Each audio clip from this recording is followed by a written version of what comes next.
Updated agenda. It's in color. It's very pretty.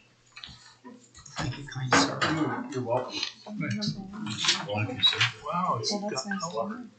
It's got a new format.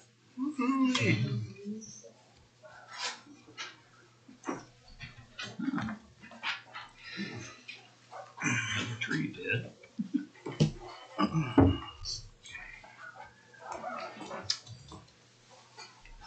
We'll go ahead and start the meeting.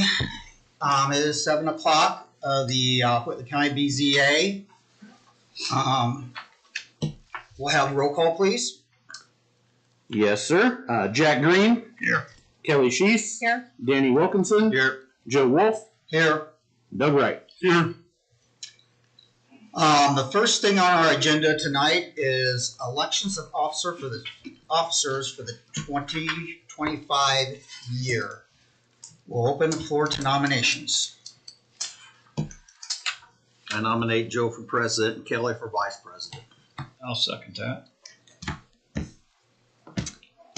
There's been a nomination for Joe for president and Kelly for vice president. Is there any other discussion or motion to close the nominations? So Or any other nominations? I'm sorry. So, I move we close nominations. Second. nominations have been closed. So it's a vote of acclamation. So, and that. So, I need a roll call about that. is that all right, Nathan? You can do whatever type of vote you want.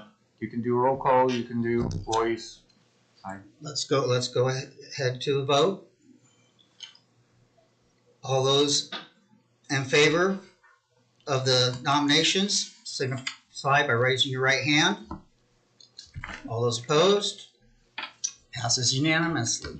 So, one of the first things I would like to say is I want to thank Danny for all the years that he has been president of the BZA and the guidance that he's given this board. Thanks. Amen. I'll second that. Yes.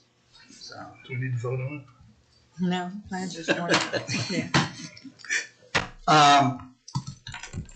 we'll move on to the minutes from previous meeting. We have two sets of minutes, one from December 23rd of 2024 and another one from November 26th of 2024. I will leave it up to the board. Which, do you want to vote on them together or separately?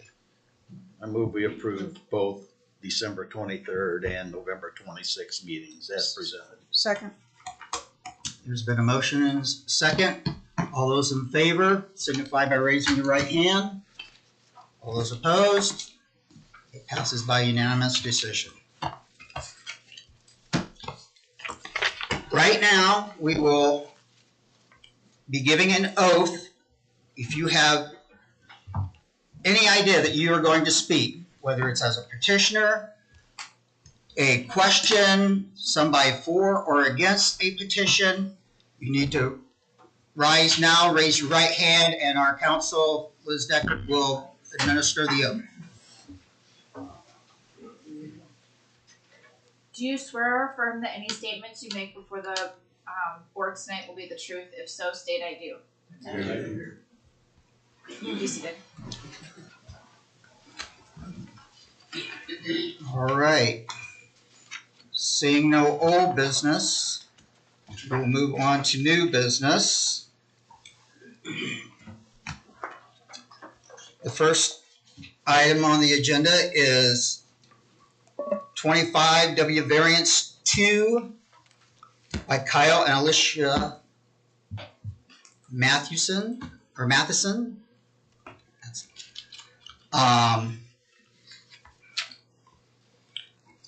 Staff? Sure. Thank you. Just before I get into this particular case, a couple quick notes. 25 WVAR1 was variance that was filed, but that has been withdrawn by the petitioner before any notice went out. So just in case you were wondering what happened to case number 1, we offered to continue it, but they preferred just to withdraw it entirely. Things had changed in that case. And then just wanted to highlight too, the updated meeting agenda format. We did that for a couple different reasons. Partially just to make sure that the live stream information up at the top was there, and then gave us the opportunity to include some additional information on the left-hand side. So other than that, everything else, the format and stuff or the organization is the same. So moving on to the actual case at hand now, 25 WVAR2. This is located at 5715 East Johnson Roads in AG Agricultural. It is basically where Johnson Road and 205 intersect, which you'll see on the map in a second, on the northwest corner of, well, corner's a loose term, part of that intersection. What is being proposed is to split the area surrounding the house that's on the property from the rest of the acreage. You can call it tillable acreage. Not sure if that's really the intent. If it is the intent to keep it tillable, I believe that platting will not be required, but if it is intended to be built on, I believe that it does require to be platted. In any case, the parcels that we're looking at, Lot 1, per the submitted survey, is the one with the house. Proposed acreage is the minimum 80,000 square feet, or 1.837 acres, with a 192-foot width at the building line, and similar frontage. The width and the frontage are both 192 feet. Lot number 2, which is the remainder parcel, the field at this point, is then 7.87 acres with a 347-foot width at the building line, because it's a flag lot that branches out in the back, and the minimum 50-foot of frontage up at the road. As a reminder, the code standards are minimum of 50-foot of road frontage, which is met, minimum of 225-foot lot width at the building line, which is not met for Lot 1, resulting in a requested variance of 33 feet. So going to the reference materials, highlighted in blue is the subject parcel. State Road 205 comes through the bottom of the screen and kind of scoots up like this. Johnson Road comes across like this. And the downtown of Collins is right here. I know what I said.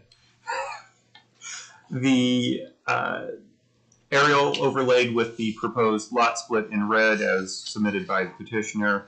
Again, the bulk of the property would be this, approximately 7.5, little over 7.5 acres, and then house parcel is here. And you can see the flagpole that goes up. The submitted survey, again, this is kind of set up to become a plat. Whether that plat is absolutely necessary or not is still up in the air, or to be decided. One note as well is the potential dedicated right-of-way down here. State Road 205, that is dedication of existing state right-of-way, but along Johnson Road, it would be dedication of additional right-of-way to bring it up to the code required, I believe that's 35 feet width there, or 40 feet, just to bring it up to what's required by code. For reference, I drew out a couple of the alternative scenarios that I talked about in the criteria. The red line is what is proposed, 192-foot lot width, with the building line being at the minimum 40 feet from the right-of-way. The house would be legal non-conforming, as it is now, but the other outbuildings here all would be conforming then. This potentially could be done with this split without a variance if the building line were to be pushed up to that blue line. It results in a 225-foot lot width, actually a little bit more than that, 296 feet, 296-foot lot width, meeting the minimum, but the front building line then would be 270 feet back, and the buildable depth is very minimal, and makes all of the existing improvements legal non-conforming. So this is not ideal for those reasons. This is a bit more optimal and much more similar to the current situation, while still keeping this at 50 feet. If you looked at reducing the frontage, again, as another alternative, the frontage for the flag lot and keeping that 225 feet for lot 1, the red lines here show what lot 1 approximately would look like. You would wind up having a 17-foot wide strip back to the north and 225 feet width here. As I discussed in the staff report, staff feels that the 50-foot of frontage is more important to be kept as a minimum than the 33-foot variance being requested. Essentially, it's requesting a minimization of a variance. Again, if you kept to the letter of the code with that alternative of the blue line on previous slide, you would avoid variance entirely, but you would make all of the existing improvements legal non-conforming, which also would not be an ideal situation. So it's a balancing act. The other alternative is to do nothing and not perform the split, which essentially is not what the applicant is looking for, but would be what you'd have if this were to be denied. Going to the review criteria, I won't go through all of these. I hit on the major points. The only additional thing would be some concern about the use and value of the property to the east. If you did consider the alternative of narrowing that frontage in lieu of narrowing the lot width, and the concern about a driveway in a 17-foot wide strip rather than a 50-foot wide strip, and the impacts it would have on the adjacent property. Again, otherwise, I think I've mentioned most of what I said in the staff criteria. So, any questions for me at this point? I do. From the board. Sorry. Okay, so I want to apologize. I did not go over how the meeting was ran to give you a idea. Normally what happens is we read the petition, staff gives the report, and then the petitioner or representative for the petitioner will come to the podium, make a presentation, and then there will be a time for questions of the petitioner, and then we will have time to speak for or against the petitions. So I am sorry I forgot to do that.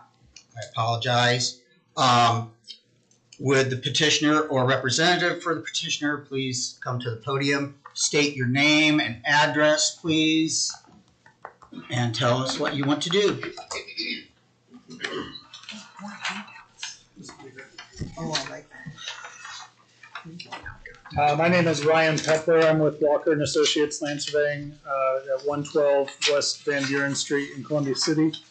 The Mathewsons approached us to attempt to split this property to keep their options open for the future. After talking with them and the Plan Commission, Nathan kind of went through the different options that were considered through this process, and this seemed to be the best scenario moving forward. You'll notice on the aerial there is an existing stone drive that goes up the east side of the property. So another driveway in that area would make sense as far as the existing conditions. The septic location is for lot number 1. The existing site is west of where that 50-foot strip is, and the well is located up by the house. Any secondary site could be north of the house, or in that L-shaped or the top of the 7-shaped piece up there. Any questions for me? Is it anticipated that eventually maybe this would be building lots back there, so this 50-foot area would be the drive access, or? As I understand it, it's just one house, a potential to build a house, Okay. a house down the road. Gotcha. Thank you. Yeah. Any more questions, board? Go ahead and have a seat, Ryan. Are there any questions? Anybody to speak for? Do you have questions, sir? Question. You may come to the podium, state your name and address, and ask your question. I'm Richard Coe. I live across the road on Indiana Street at 205. And my concern and my question is, with this being split off, where will all of the, if any new construction is made, where is all the runoff water going to go? Because right now, the existing house, all of their water runs under 205 and just empties out into my yard. In the corner of the driveway that's existing going to the back, there is a catch basin there. The previous owner of that house run a sump pump underground to that catch basin on their side, and then it runs under 205. I can tell you every time their sump pump runs because it pumps the water into my front yard. The drainage people says I can't stop that. You are subservient to water downstream, upstream from you, yes. Correct, I understand that. But my question is, now they can continue to put more there? Is that the way? Nathan, do you have the elevations of that, and we will see where the water is going to go? I believe in that area, actually, where that falls off toward the back and will run to the northeast, is what I'm thinking. Just having an idea of that area. And keep in mind that the proposal is potentially a one house. It's not a major plat as well. So typically, if just one house development, we don't have a significant change of runoff. But that said, as requested, here are your contours. And let me zoom in on that property a little bit closer. Looks like you have High Point here in the center, and yes, it kind of runs off to the west generally. And and off to the northeast as well. So you've got a break here. So yeah, the existing house looks like it runs to your property, but the rest of the property runs either west or northeast currently. They can't change that? Uh, I mean, I'm just asking the question. I do not know that answer. You know what I mean? That could be, but again, for one house, it would be unusual to do the amount of grading that would be necessary as I'm looking at it here. That'd be a pretty significant change to change water direction. They couldn't run a tile from there to that corner up there? That could be possible, yes, but again, in my experience, I'm not sure why someone would do that. I can't say that they couldn't, but I'm not sure why it would be done either. Okay, so from where I'm at with what I got in the mail, it doesn't say what this was being done. It's not, they're not gonna put a continuous feeding operation back there or anything like that. It's No, the case here tonight is just on the lot width. If this does wind up going to a plat, some of these questions would be for the plan commission. okay. It's my understanding also that if there was gonna be any change to this moving forward, that had to be filed last Friday to be covered in the February meeting. Is that correct? That would be if there were any addendums to what they were proposing for tonight. And nothing was filed last, okay? Nope. Okay. All right. I'm done. Yep, thanks. Okay, thank you. Any other questions? Anybody in opposition?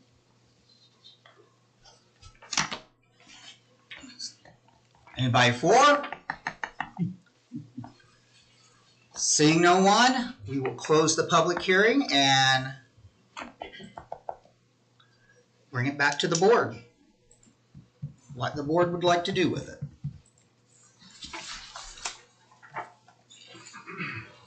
I move we approve 25W Variance 2, Development Standards Variance by Kyle and Alisha Mathewson for the reduced minimum lot width as stated. I'll second that. Kelly makes the motion.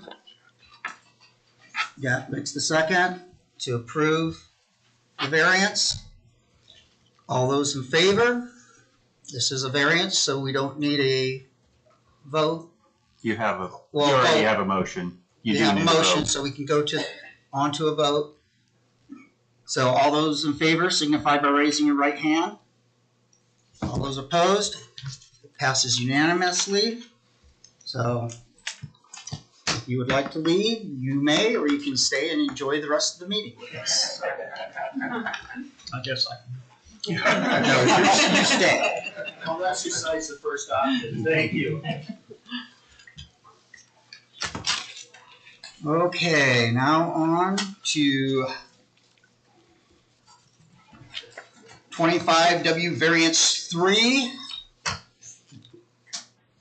Noel and Kathlene Johnson. 3408 East Sherman Street in Lincoln Point.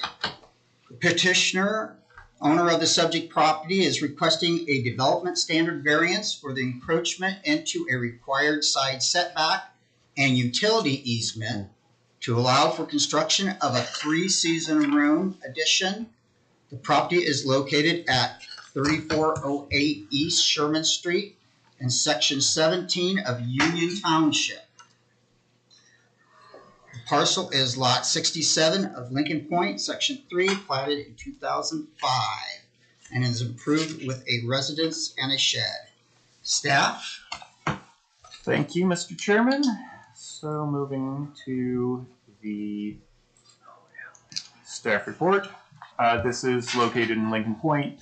Keep in mind, if you didn't already know, most of Lincoln Point is owned AG Agricultural as a legacy from when we allowed for major plats in agricultural. The newer sections are rezoned to RR. It doesn't make much difference here because the setbacks are actually identical between RR and AG for this purpose. There are some other differences, but in this case they're identical. What is being proposed is a 3-season room, although depending on the exact definition and your connotations, it may be a 4-season room. That's a matter of debate for people on the building side, but I label it as 3-season here. It would replace an existing pergola on their patio, which as best as we can tell went up without a permit. At the time that it was placed, it may not have required a permit. We do require permits now, so it's a bit of a gray area there. It went up quite a few years ago, so not really dinging them for that, but it is essentially non-conforming by itself. The proposed setback is 5 feet, which then would encroach into the required 10 feet. It also encroaches into the platted 10-foot easement. As you look at this, note that this is a corner lot. It's actually an inside corner lot. And per definition, when you have a corner lot, the frontages, the road frontages have front setbacks and the other sides are side setbacks. So in this case, there is not a rear setback being applied. So both the south side, that's in question tonight, and the east side have 10-foot side setbacks. The 20-foot rear does not apply in this case. So highlighted there in blue is the subject property. The pink lines are platted easements, which let me see if I can zoom in a little bit here and so you can see those pink lines a little bit better. So you can see, again, the platted easements. The pergola, which approximately matches the proposed 3 seasons room, is there on the south side of the house. Going on to the site plan for reference, highlighted there in red is the proposed location of the addition. Oblique aerial view looking from the west to the east, and you can see the shape of the lot and how it lines up with the 2 houses next to each other, next to the property. These next 2 slides, I give credit to our intern from Eagle Tech Academy. Mr. Brubaker has been with us for 2 weeks?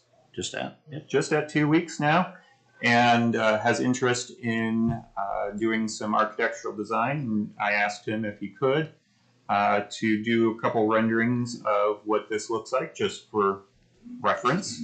So this would be kind of comparable to the aerial oblique. The red box there is the proposed 4 seasons room, 3 seasons room, and then the 2 houses on either side.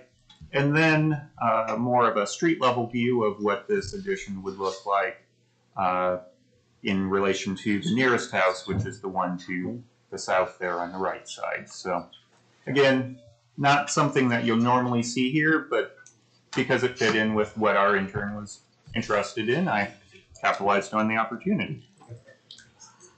So going through the review criteria, really won't go into a lot of this. Doesn't seem to be major impact on or potential injury to health and morals. Could be injury to public safety in that having a structure that close to the property line could wind up impeding some access around the property. 5 feet, though, is still enough to meet the building code in terms of fire safety. Any closer than that, you have to have fire-rated walls, so 5 feet is the minimum there. Could impact the easement as well, which might impact the general welfare. That is something to be sorted out with utilities as part of the permitting process. Use and value, a bit of concern about the overall value of the area because Lincoln Point doesn't have encroachments. We oftentimes look at encroachments at the lakes where we have setback encroachment all over the place. Lincoln Point doesn't so much. So setting a precedent here might be a little different, but again, is 5 feet a major impact or not? That's something to be considered. Encroaching that close to the adjacent property, again, kind of sets a different tone for the adjacent property to the south than what it might be at lakes, again, where we usually see these. And then finally, the third criterion of practical difficulties.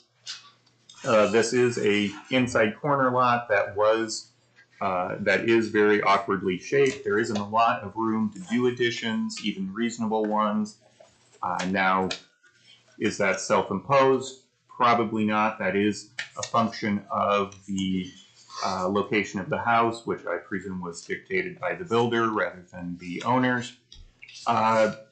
If you're looking at the pergola and using that as a criterion for whether this would be acceptable or not, that was placed there by the owners. So that might be a self-imposed difficulty, but again, not really sure, as a pergola is kind of its own standalone accessory structure. That may not be apples to apples comparison there. So it feels like there may be some practical difficulties, but how large they are, I leave up to your discretion. And again, the other two criteria are also a little bit ambiguous as well in staff's opinion. So any questions for me at this point?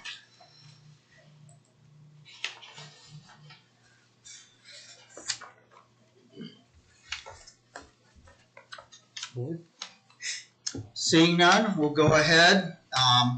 Petitioner or representative of, if you'll come to the podium, please state your name and address and tell us what you want to do.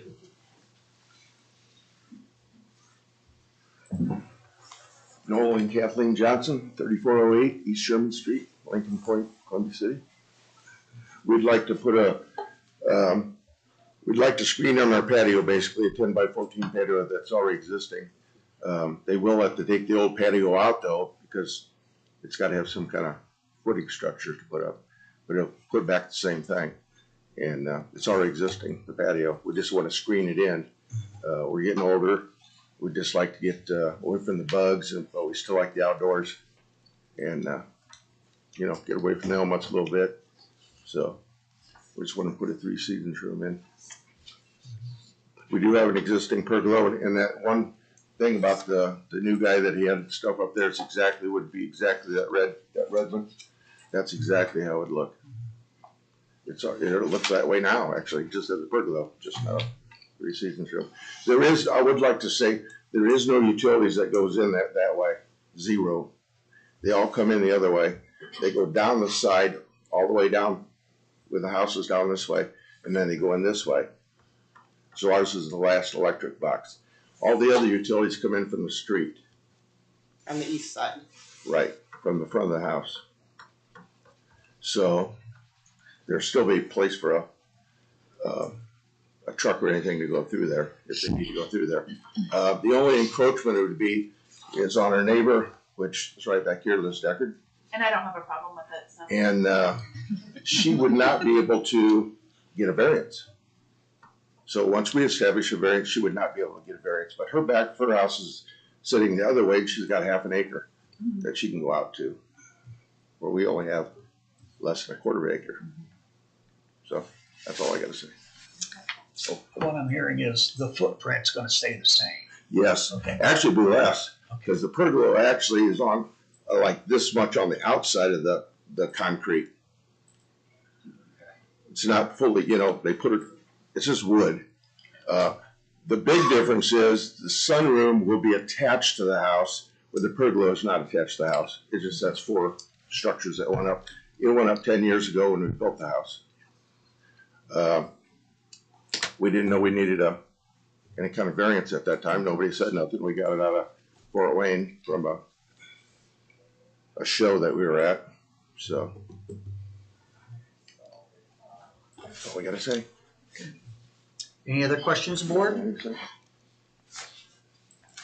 Seeing none, thank you. You may sit down. Is there anybody here to speak for or against this petition? Or questions? Seeing none, go ahead. Board, what would you like to do? You want a motion on this one? Or do you just want to vote? You just vote on it. I think we need a motion on it, so. It would be preferable if you did motions. It's not an absolute requirement. We've got precedent, but if you want to keep it consistent, you can do motions. Okay. I move we approve 25W Variance 3 Development Standards Variance for Noel and Kathlene Johnson to do a 3-season room addition on their home. Second. Kelly has made a motion, Doug has seconded. Any other discussion? Seeing none, we will move to a vote. All those in favor signify by raising your right hand. All those opposed? It passes unanimously. So you can stay for the rest of the meeting, or you may leave. Yep.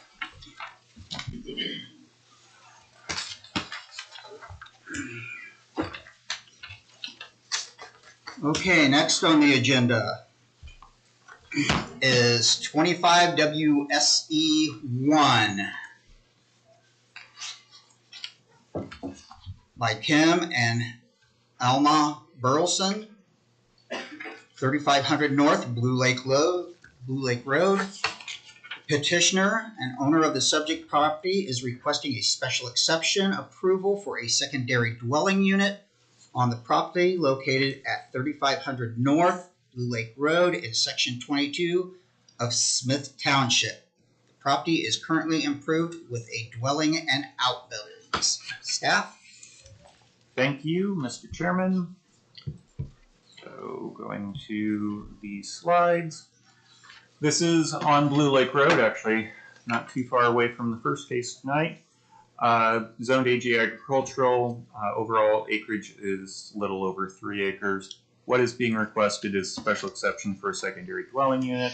Proposed is the placement of a 30 by 80 foot manufactured home to the south of the existing residence.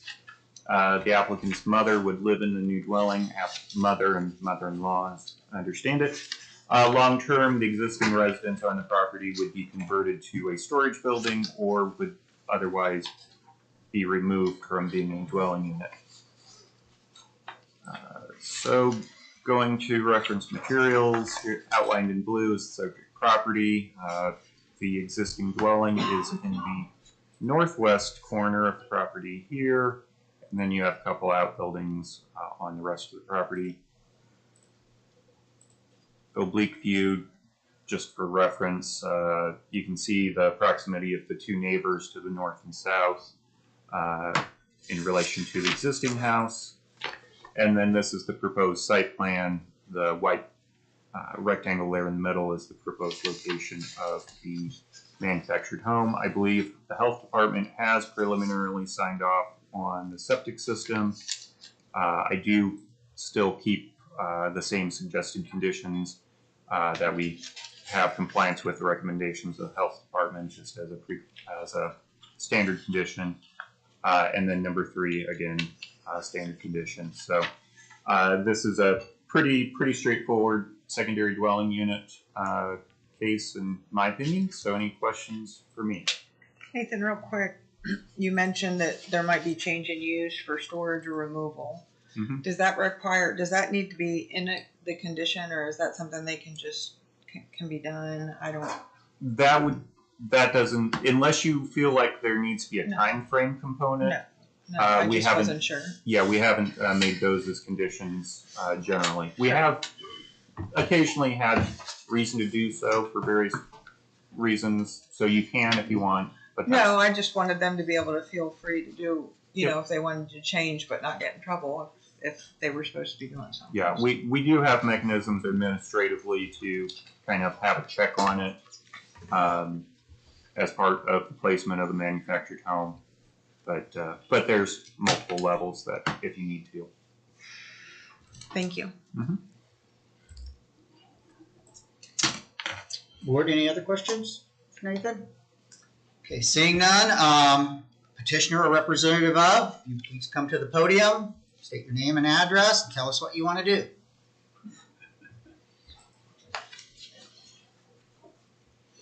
Hi, I'm Kim Burelison. This is my wife, Alma Burelison. We wanted to add on a second addition for my mother-in-law to be moved in where we can take care of her on the property. My father's already died. She's all I got left. She's already sold her home. She needs home.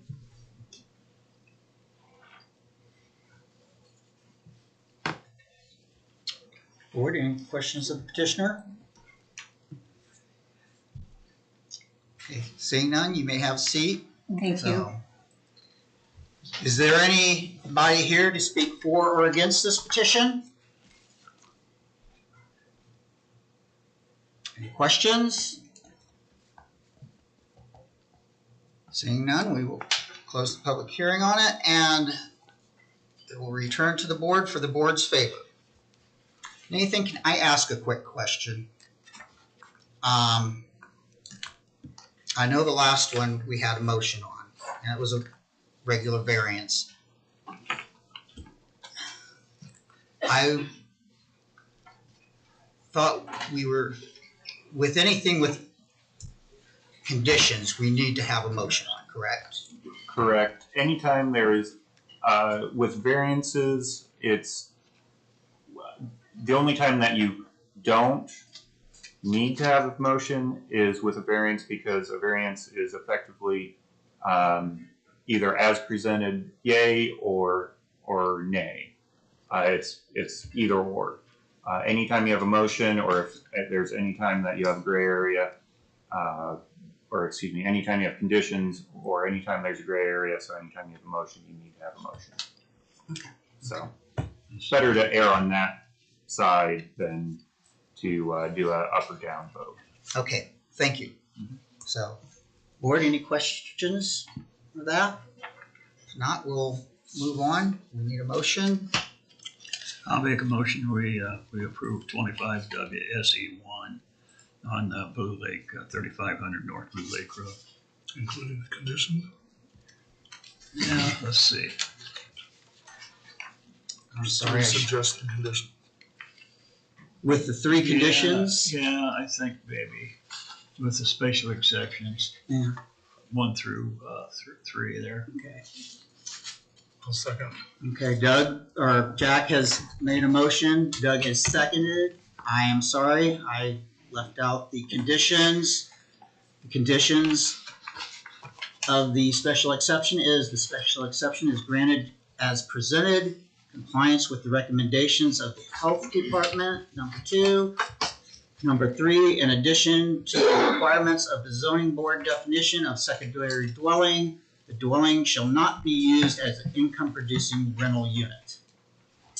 Motion has been made and a second. All those in favor, signify by raising your right hand. All those opposed, passes unanimously.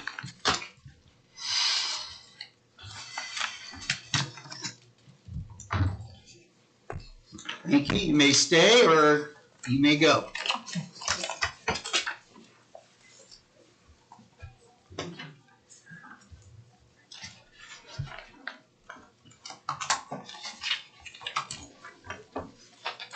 Okay, moving on to the next.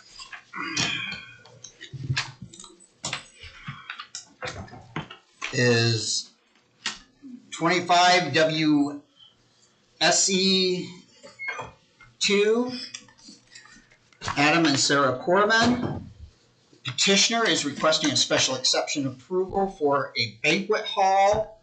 Proposed is the construction of an event center on the petitioner's property at 7450 East, 700 South.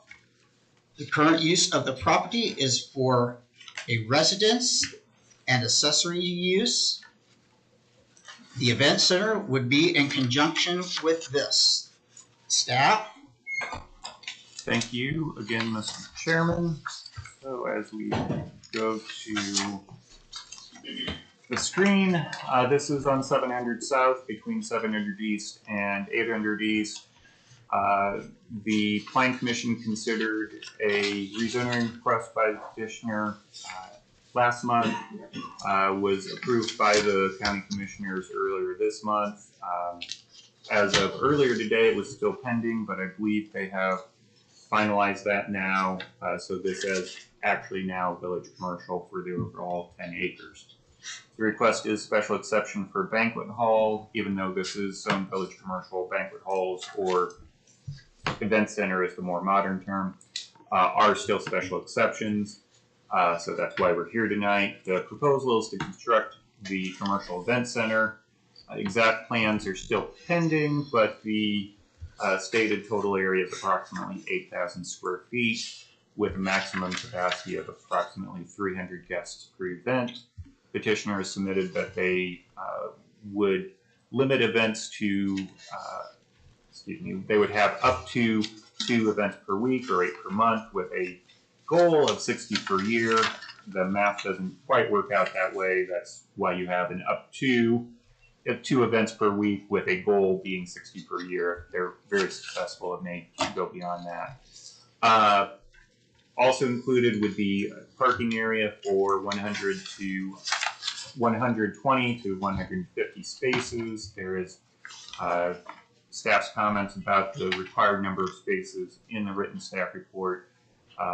We feel that there is sufficient room to meet whatever amount that is required. It is required to be paved. That is something that comes along with commercial zoning.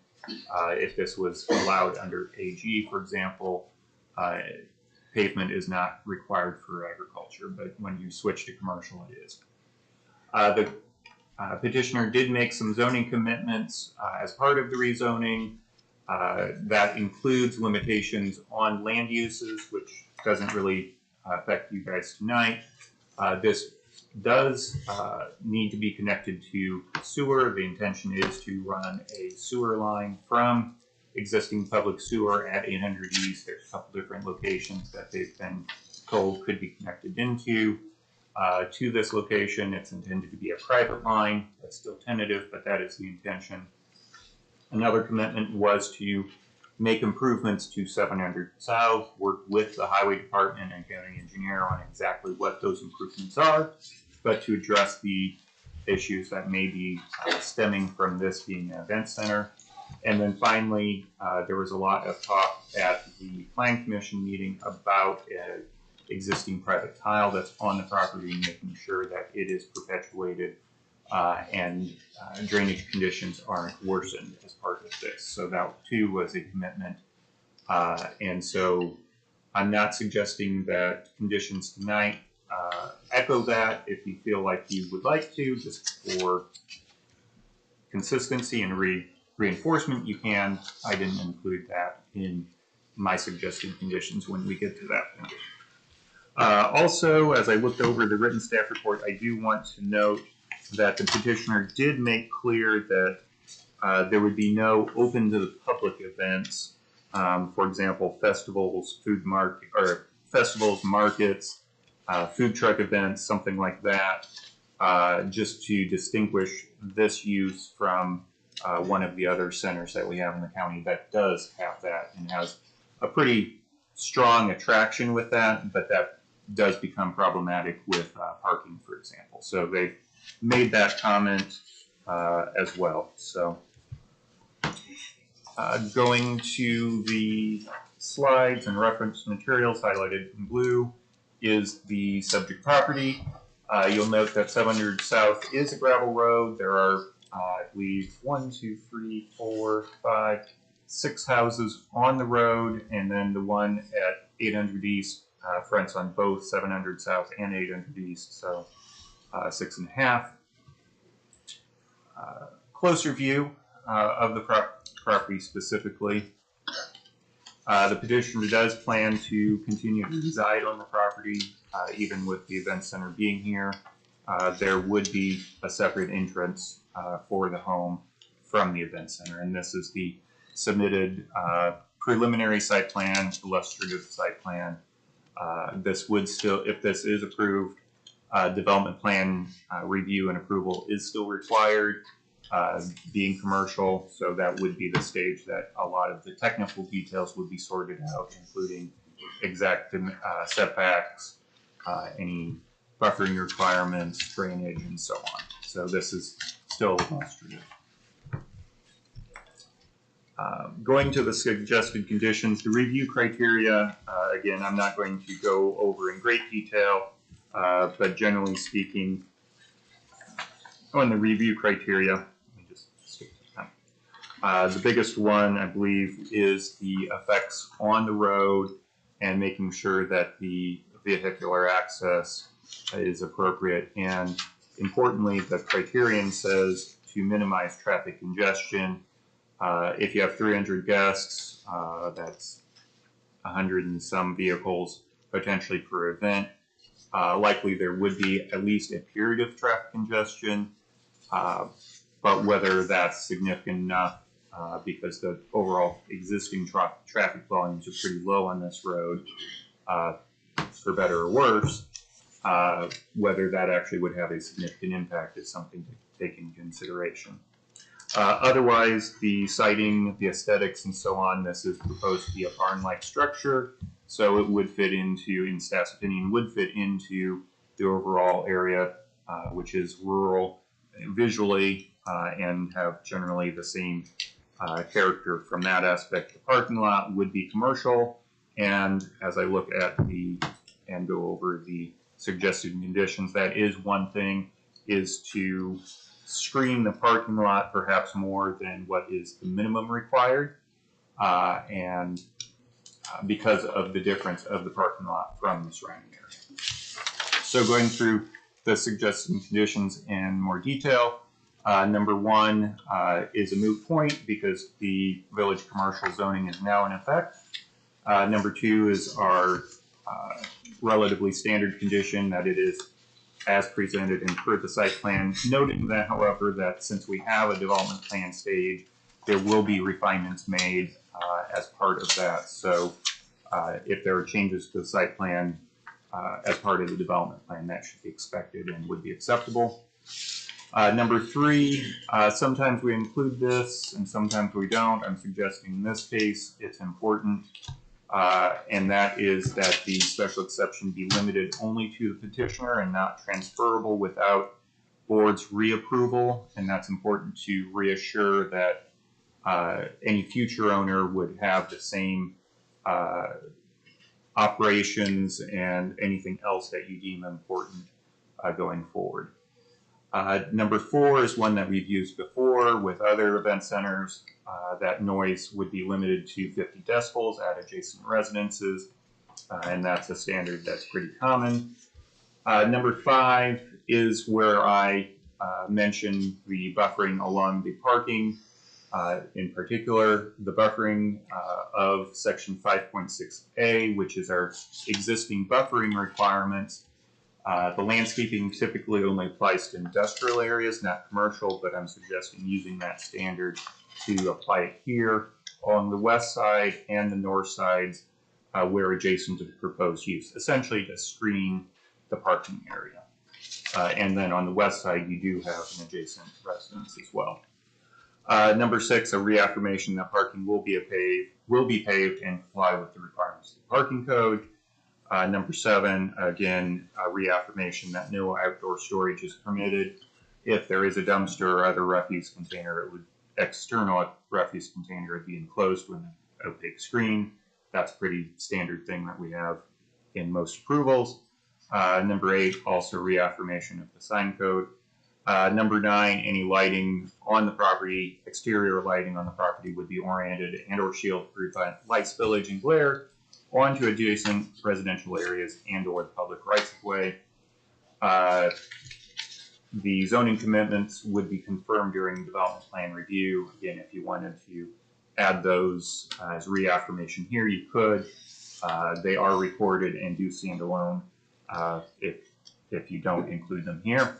And then I was pointed out as we were going through this earlier today, these don't have any suggested hours of operation, so I'm just tacking that on there. If you feel hours of operation is important as part of this, that is something that we've discussed before. at times it's not something that is deemed necessary as well. So I think I've covered all the highlights. Any questions for me at this point? Nathan, when we did, refresh my memory, I know the one I remember, and I don't know if it ever came to fruition, down on 5 in the barn, we did hours of operation for that one, did we not? I would have to go back and look, but I believe we did. That was a combination of a variance and a home occupation. Yeah. And we typically do have hours of occupation with home occupation. This being commercial is a little different, but still could be done. I don't think we did do a special exception for the paddock, which is also village commercial, about a mile away, and I do not believe we had hours of operation for that one.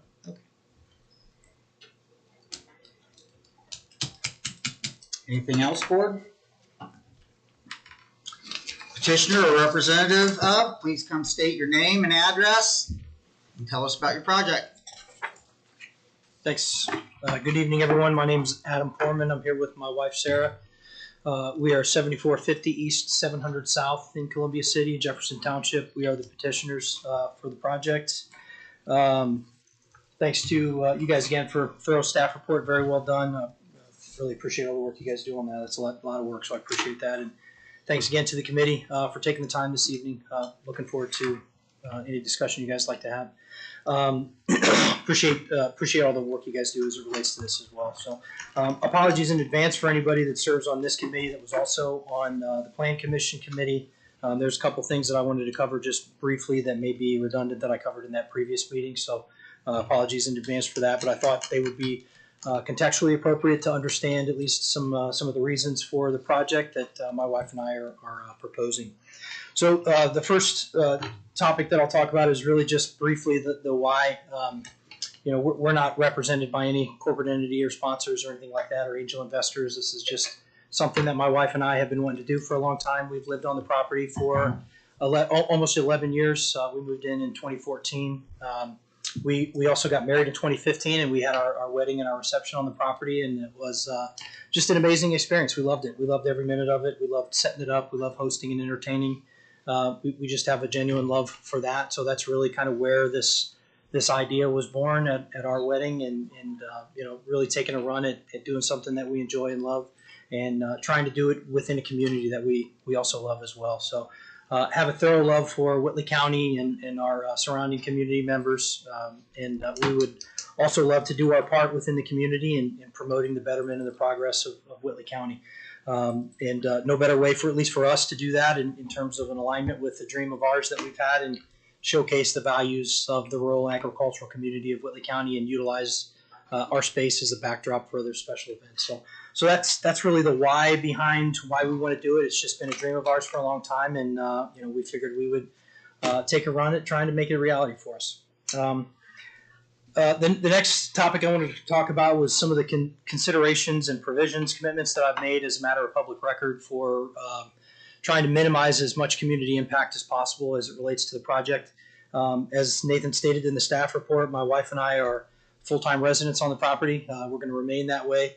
It is our home. We have 2 young children under 3 years old that live on the property with us, so we will in effect be the closest neighbors to the establishment, and regardless of the result of the project or not, we're still going to remain on the property. It's our dream home and our forever home, and we intend to stay there. So with that, I want to put that in mind of as I build some of the commitments and the provisions and the development plan for the project.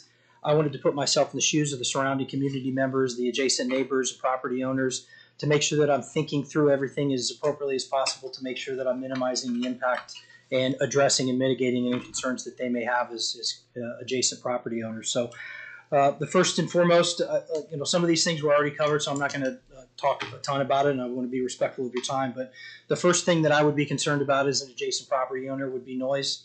Any event center or banquet hall or wedding barn that we're proposing here, the first thing that I would think of as an adjacent property owner would be noise. So as Nathan mentioned, I have a lot of provisions that I put in place that I'm willing to commit to, and committed to some of them already with respect to noise mitigation. So landscape design around the perimeter of the property, landscape screening to minimize noise travel outside of the property. have thought thoroughly through that and have a unique design of the landscape for that. The design specifically of the building and the location of the building, I put a lot of thought into the design of that. Any open doors or windows that open to the outside areas of the building are centrally opening toward the interior portion of my property so that no noise travels outwardly. Put a lot of thought as it relates to that. One of the adjacent property owners suggested contacting a company in Fort Wayne. They're called DBA Design Build. They specialize in soundproofing and insulation. They specialize in manufacturing for commercial establishments to minimize noise reduction, acoustics, vibration, noise control. I did consult with that company as well and connected them with my builder so that we can implement some of the technology in there to minimize or maximize sound absorption within the building as much as possible. So taking that into consideration as well as it relates to the sound. I know that there are adjacent property. There's really one residential adjacent property owner that's to the west of my property, Jerry and Susie Egley. We've discussed the project with them at length. They're supportive of the project.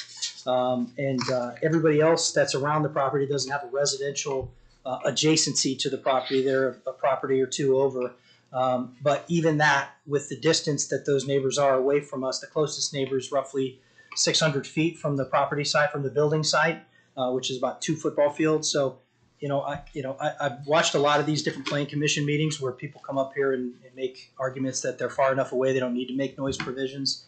I still want to make sure I'm willing to commit to any noise provisions that needs to be to make the community members feel comfortable with the situation. So happy to entertain any of that stuff and make it a matter of commitment as stated in the staff report. So the second topic that I wanted to cover that I would be concerned about really would be aesthetics.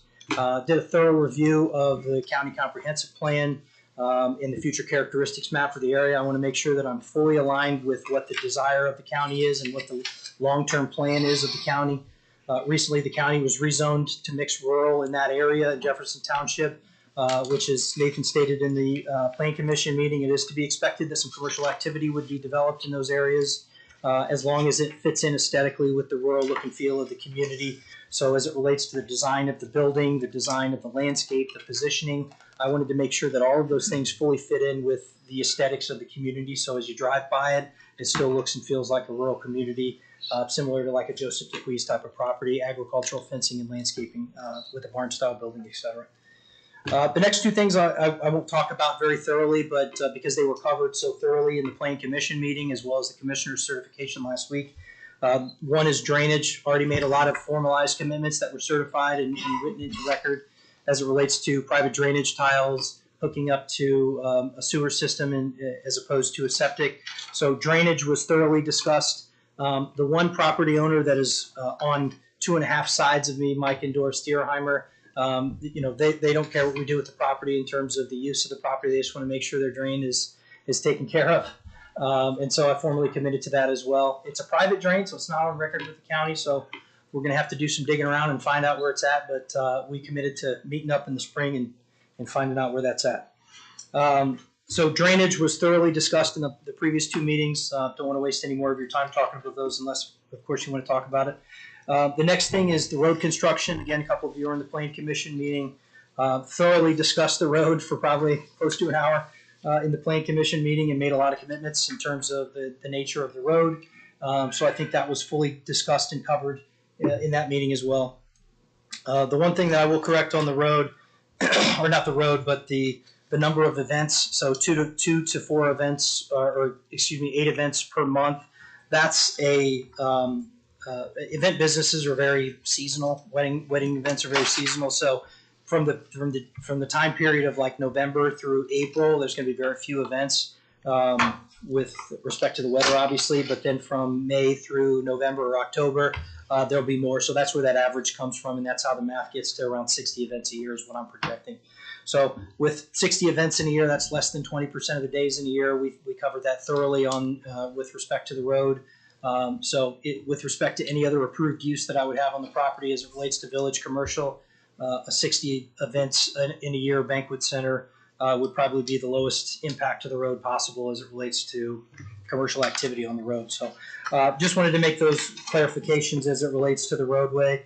One of the last things I wanted to talk about was space. It really wasn't brought up in any of the other meetings, but I've watched a lot of the BZA meetings from the last few years just to kind of get a feel for how you guys operate, which is why I thoroughly appreciate what you guys do. I don't know that I could stomach what you guys do every day, but I watched a lot of those meetings, and a couple other event centers talked a lot about space. And do you have enough space, adequate amount of space to operate what you would like to operate? So the property being 10 acres, I feel like there's more than enough space when you compare it to some other commercial operations that hold events in the county, places like Union 12, Joseph DeQuees, the Paddock, even Tui's Winery in Roanoke. They all have 10, 15, 20 acres of total property.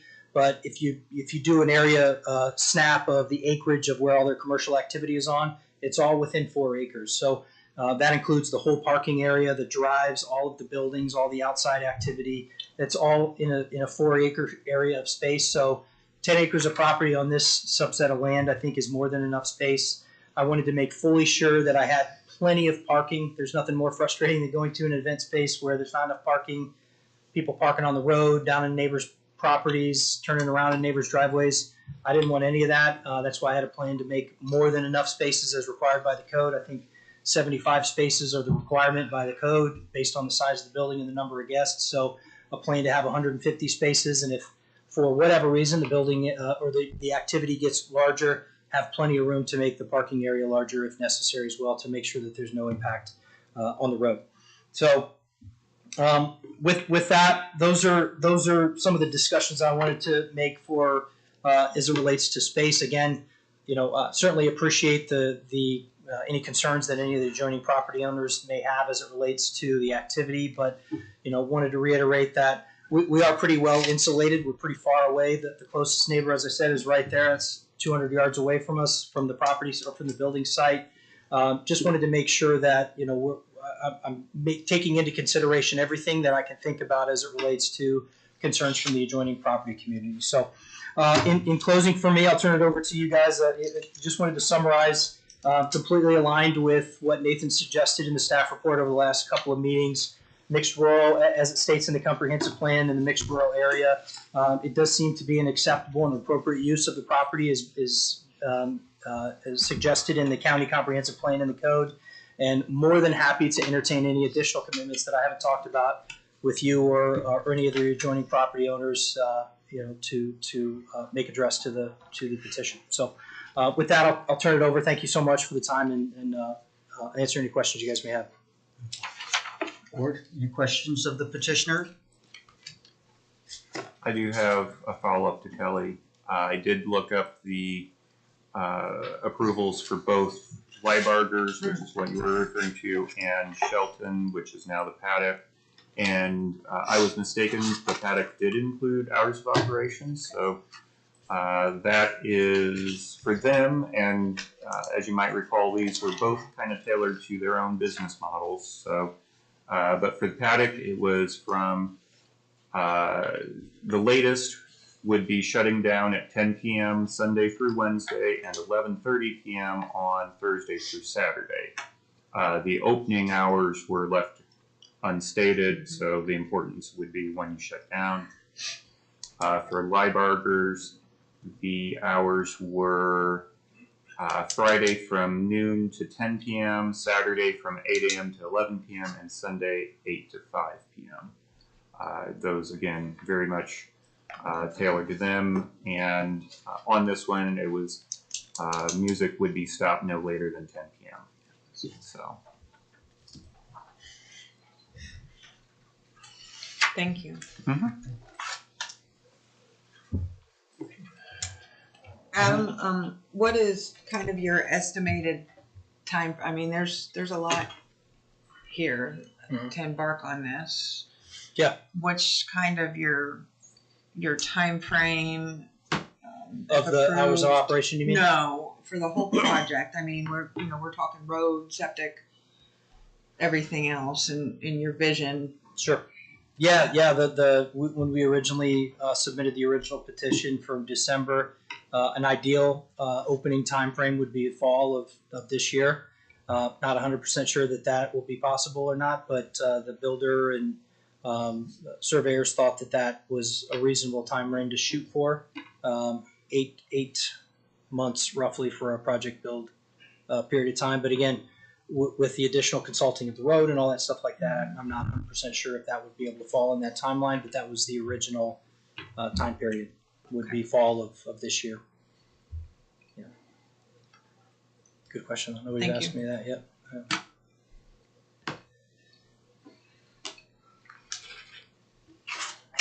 Any other questions of the petitioner? Board? You may have a seat. Thank you so much. Appreciate it. We'll open the floor for questions. Please come to the podium and ask your question, please.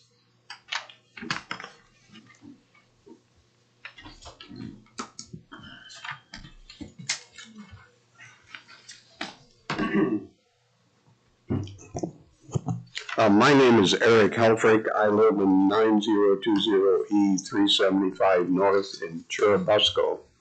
But my wife Mary and I own the land directly across from the event center. I have, I guess you'd say, the usual questions. As far as drainage is concerned, to my knowledge, nobody has contacted us with any questions or comments about the drainage. If you look in the lower, let's see, southeast corner of our property, you can see a little dark mark there.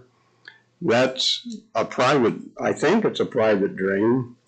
Whenever it needed to be repaired, my dad and Gary Lamley and his family would come and repair it. But it's, the drainage, I thought, came right off of Mr. Poorman's property and goes down that drain. It floods out. There's probably a good half acre that is flooding out over there, and it needs to be probably reworked. Gary Lamley is farming that property for us, and he's talked about maybe we should try to do that. So my concern would be that does any of the water drainage coming from this project, is it going to add to go under there and add to the problems of trying to get the thing to drain? My next question would be, the road is a gravel road, and I realize he was saying that they'd been discussed before, but as far as I know, I don't know what the conclusion was of what was going to be done to the road. If somebody could explain that. And I guess my third question would be, if this is rezoned, is that underway, or? The rezoning is now effective, so it's zoned commercial, and then this is for the specific use of the event center. Okay. Does that zoning, is that now permanent for that location? So if he should, for some reason, not put his event center in, and somebody else wanted to do something with it, would it still be commercial? It would still be commercial, and there are restrictions on which commercial. So a lot of the larger, more intense commercial uses were committed to be prohibited. So things like a gas station would be prohibited, for example. Okay. I guess I would say I don't know that we have any particular objections to Mr. Poorman's use of the property, as long as those items that I have just mentioned are addressed. I can address the road issues working for the county highway. Usually when we reconstruct a road, we add about 6 inches of 53s, cap it with 4 inches of 73s. We go through and make sure the drainage is right on the county's part. And usually when we reconstruct something, we leave it set a year so it has time to settle and firm up. And then... So are you paving it? It will be chip and sealed. Okay. It will not be paved. I understand. The biggest reason for that is paving costs $100,000 a mile. Right. Chip and seal costs $10,000 a mile. Actually, it's more to $12,000 to $13,000 for a mile right now. So is it going to be the whole mile? That's what we discussed in the Plan Commission meeting, and that's what the understanding that I have from the Plan Commission meeting. Yeah, that is still subject to the highway department's final discretion, so exactly what it appears to be, chips and seal was discussed. But whether it's a portion at a time, for example, that was left open-ended, and that was subsequent to the Plan Commission. That was the discussion at the commissioners. So. Okay, thank you.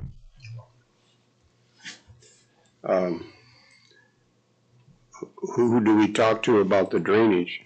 I would say you talk to Mr. Poorman. Okay, all right. Mary, do you have anything? Well, I have one question, but it's kind of just a general. Please come to the podium, if you would, please. Granting this special exception, that means that's the only thing that's approved to go in this lot now. And if somebody wanted to put in whatever else, I don't know what's under village commercial, but if it's not the event center and if something else is going to go in there, do they have to come back for a special exception? No. Basically, this is a use that is allowable in the commercial district, but requires review. There are other uses that don't require review. So let's say an antique store is one of those uses that doesn't require review. So that could go in without any further approval. And as I mentioned, gas stations would be another one that would normally be allowed without review, but they committed to not allowing those. They being the owners? The Poormans, yes. So if that property sells to a new owner, they are not bound by... The conditions run with the land. That's why they're recorded. So the next owner is bound by the same condition. Oh, okay. All right. That was my question. Mm-hmm. Thank you.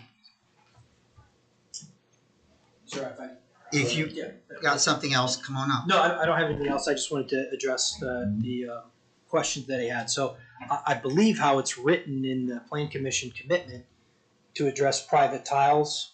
They didn't specifically say which neighbors are private tiles. So if there's a private tile that goes through my property to yours, I believe I would have already certified a commitment to address it. So if you want to come out with Mr. Deerheimer and me, we can find yours too if there's another one on there.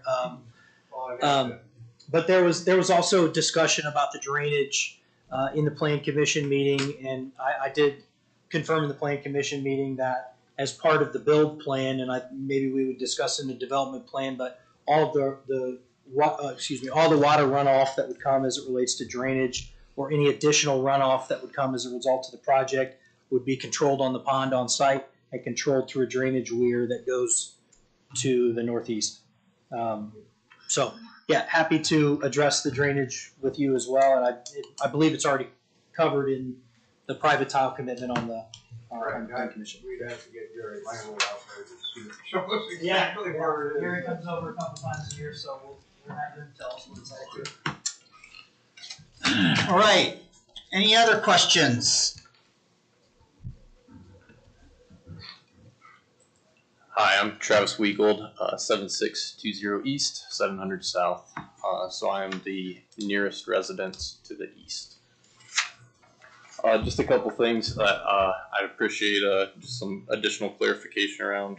First off, I do appreciate all the conditions that you put in there. I'd appreciate it if those conditions were approved. I do want a few amendments to those conditions. So the suggested condition number 4, the noise for the 50 decibels. Back in December, we did a quick study just outside of our residence, parking a vehicle out on the side of our residence and turning up the radio and seeing if we could hear it inside of our house. I'd prefer that 50 decibels to be lowered to 45 decibels. That edge of our house is where we sleep. That's our master bedroom. And I think 45 decibels, while yes, we can still hear it inside, I think we could sleep through that noise. So that would be one of my concerns. Another concern would be note number 5. I'd appreciate that landscaping requirements to be done on the east side as well, towards our side. I think that would also help with the noise. And also on that east side, whether that be a line of trees or a fence or something like that, just something to help collect like trash and debris that may be generated. I know I've talked to a few neighbors of the paddock, and that was one of their concerns was, like you mentioned before, noise is the number one concern, and then the secondary concern is the trash flowing into their yards. So I think that would a fence or something just to block the trash would be beneficial. And then for hours of operation, I'd like to propose 10 o'clock Sunday through Thursday, and then 11 o'clock shutdown time for Friday and Saturday. Yeah, I think in the plan, I don't think they were formally put into the notes, but as I mentioned in the plan commission meeting, I proposed to end events by 11 p.m. Yeah. So yeah, happy to accommodate those hours as well. And Okay. also happy to accommodate the decibel level. Okay. And I also have like a rendering of the landscape that I had proposed. I was going to hand it out to the group, but we talked about, I think Nathan mentioned the east side as well. I don't know if you put it in your commitments, but my rendering proposal has landscaping along your side as well on the east. Perfect. Thank you. And then just one clarifying fact on the road. I know there's some confusion during the commissioners meeting as far as what quality of the road, how much of the road. I would prefer it that the entire mile be either chip and sealed or paved. And the reason for that is, right now the traffic as it goes down, especially in the dry summer months, it really creates a dust bowl. And it seems like that dust just likes to settle right in our yard, right in our backyard. We kind of live in a cove of woods, so it just kind of settles right in there. It's kind of hard for the breeze to knock that out. So I'd appreciate it at least extending, at least beyond our house, would be the main request there. Yeah, I think whatever we discussed in the plan commission meeting, and the commissioners brought it up last week as well, whether the road is reconstructed, re-gravelled, whatever is done to the road, it would have done the whole mile versus just half of it. I think it's a safety issue too to not do half the road, driving from one grade to another in the middle of the road. Thank you. Do you guys have any questions for me? Okay. No, thank you, Travis. Thank you.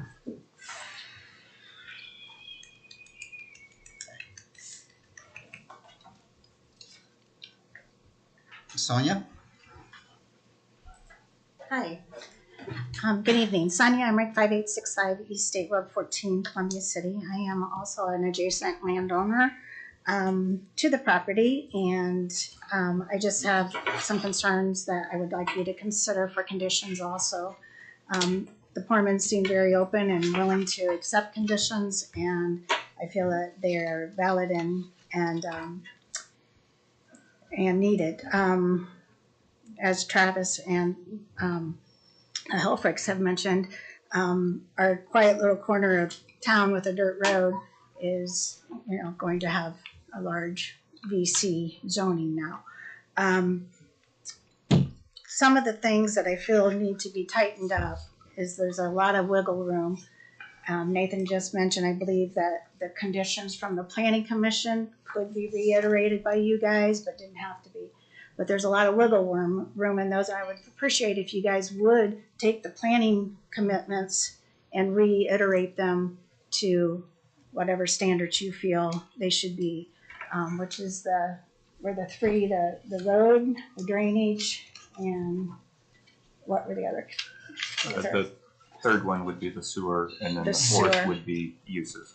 Okay, uses. The uses have already been filed, so that one is done. But the sewer project, Mr. Poorman has talked with Aqua Indiana, which would be providing it. We were talking about another sewer project and asked them about the Poorman's project, and is it still in the stages where you've discussed with them, but you haven't submitted anything, drawings or?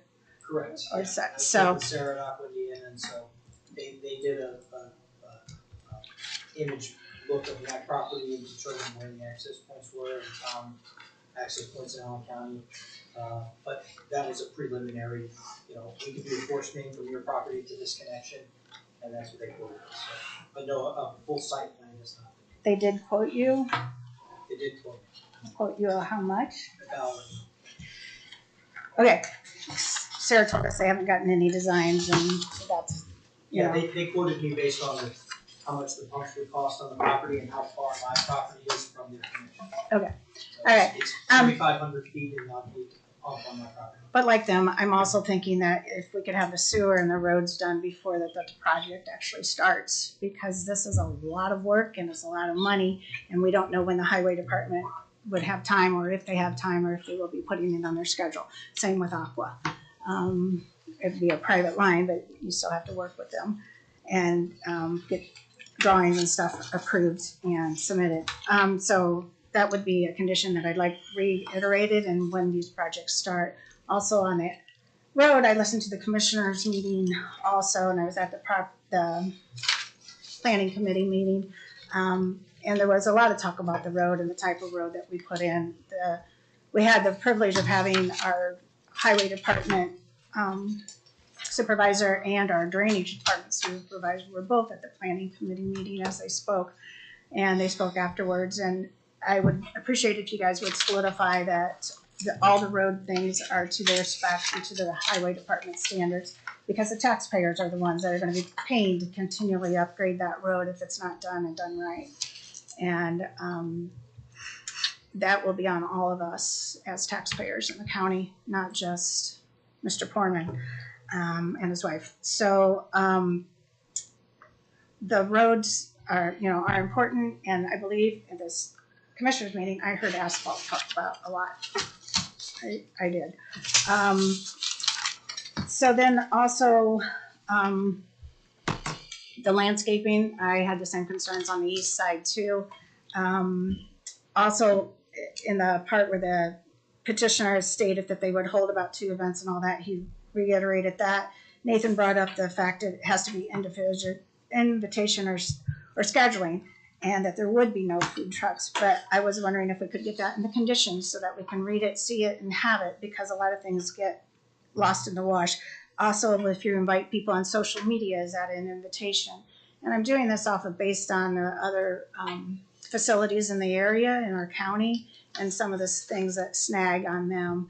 We've had huge parking problems on roads. I would also like a no parking along that road for the events, for the VC. Obviously, we do park trucks along there for agricultural use. And we also drive big equipment down there that we can't get past if there are vehicles parking in the road. And yes, turnarounds and our fields and drives, our field drives are a concern, but I believe the Poormans would make things right. Drainage, I also think should be more written up. I'm proud that he talked to the Deerheimers and that they have a thing, but drainage, as you know, is a county thing, not a personal thing. It's not a neighbor thing. It's a county drain. And I feel like the county should be included on what's going on so that the maps are correct, and that if there are any expenses, we also have a deed with Allen County on the 2 properties that the county drain goes through. And the county is not tied to it, but it is tied to a water release rate, and that is the non-taxed county drain that the water will be going into.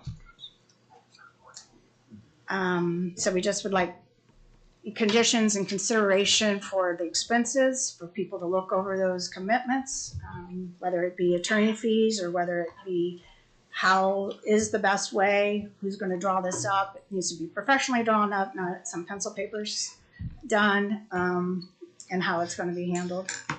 And I do believe that Brad Allen should be involved in both. He's the supervisor over both the highway, and he's the engineer over both the highway and the county drains. And I would appreciate that being in your conditions. The other conditions that you guys have, again,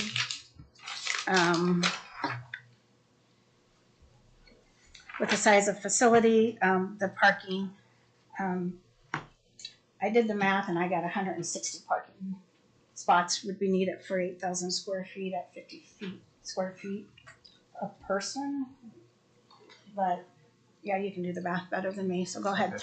But anyways, with seeing what we have with parking at other event centers, it's just never enough to assume that there's going to be 4 people ride in one car for a 300-person event.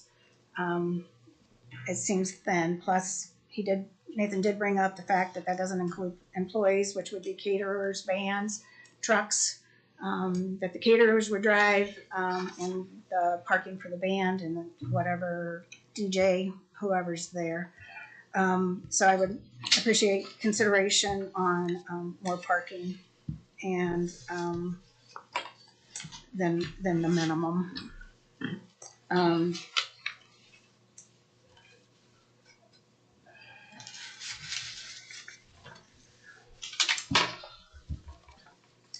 Outside music and stages, and I think we ran into that at some other meetings, that requires state codes and stuff, and I would appreciate a commitment that there will be no outside music.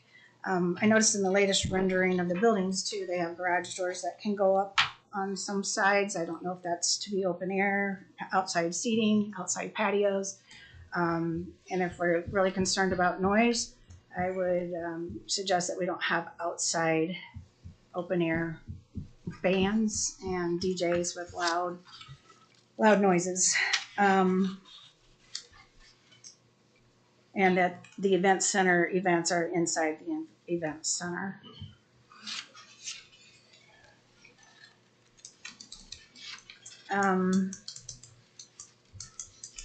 Again, the hours of operation. And, just concerns over what has happened at other places. And out of the other places that he refers to, Joseph DeQuees and the paddock, which are he's right in the middle, or he's a little closer to the paddock, but right in the same areas. Both of those venues used a building that has been there, that was used for agriculture first. Joseph DeQuees was a storage barn and horse stables before they converted it into an event center. The paddock was a miniature horse stable that housed miniature horses that was then converted into a personal use barn. And then, and neither of those made the houses non-conforming because the house was not a part of the VC when it was a residential.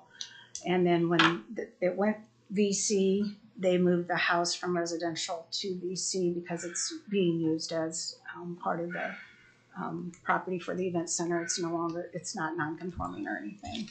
So by building this building and giving the VC, which has already been done, it does make this property a non-conforming property in the code. So all of that to say is just I appreciate if you guys would put the restrictions in, make them a little tighter, make sure that this drainage and this road is reiterated to go through our county people and not side deals, and that the road is done so the taxpayers aren't keeping up the road for the next 30 years.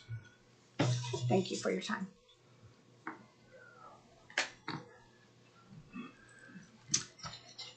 All right, there's no more questions. Anybody to speak for or against this petition? You come to the podium.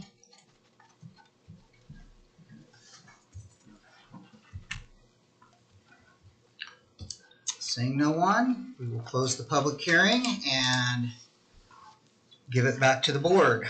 So there's a lot of things to consider and we need to get them all straight. So, Joe, if I could, I certainly appreciate the input. There were some notes that I had in regards to hours of operation, zoning commitments. I still, if you listened to a previous meeting, don't know how we measure noise and know who and who may not do it. But with all due respect to the Poormans, because I certainly appreciate property rights, the entrepreneurial spirit. I work with my husband every day. We're in business for ourselves. I appreciate you referring to the comp plan. I have a whole list of notes because I have right here mixed rural. It fits right down, and I was part of that process, and I've seen the growth. I know your proximity to County Line Road. I'm also respectful of your neighbors and appreciate all the due diligence you have done to this. My concern is really with respect to my fellow board members that are on the Planning Commission, those that I've talked to and the commissioners, is the concerning precedent that we are setting with rezoning things to village commercial to fit a need for essentially one thing. I know there's another one pending, and if you'll just entertain me for a minute, I know nobody else has their notebook, but the district intent for village commercial is for normal commercial uses in rural small towns. The provisions that regulate this land use district should make the district compatible with rural residential, mixed residential, and lake residential districts. Whitley County's Planning Commission and Board of Zoning Appeals should strive to use this district only in the downtown area and its immediate surroundings. I know the horse has already left the barn, but I really think we need to do more due diligence as appointed and elected officials, some of whom I know did not even look at this property or other properties where the village commercial rezoning is being put up, because I think it defeats the purpose of the comprehensive plan to look at targeted new development and manning change in a slow and deliberate manner. That when we do a rezone for this, that goes completely against what we're trying to do. So it's nothing to the Poorman's efforts, it's to the people that I think made a questionable decision. Now that decision is already in print and it's there, so our job is to hopefully support this mixed rural fit with the conditions that apply. That's all. Any other discussion? Okay.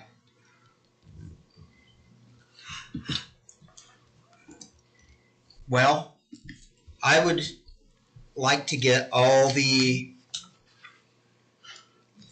conditions ironed out first and in writing so we have them. So, as I've got it, the first condition is basically mute and that. So I would put the hours of operations there into number 1 then. Which it was suggested the hours of operation be from, what was it, 10 p.m. Thursday and Sunday? 10 p.m. Sunday through Thursday. Sunday through Thursday. With no open end. I think I understood 10 p.m. Sunday through Thursday, 11 p.m. Friday and Saturday, which is I think how it was listed for maybe something close to the paddock.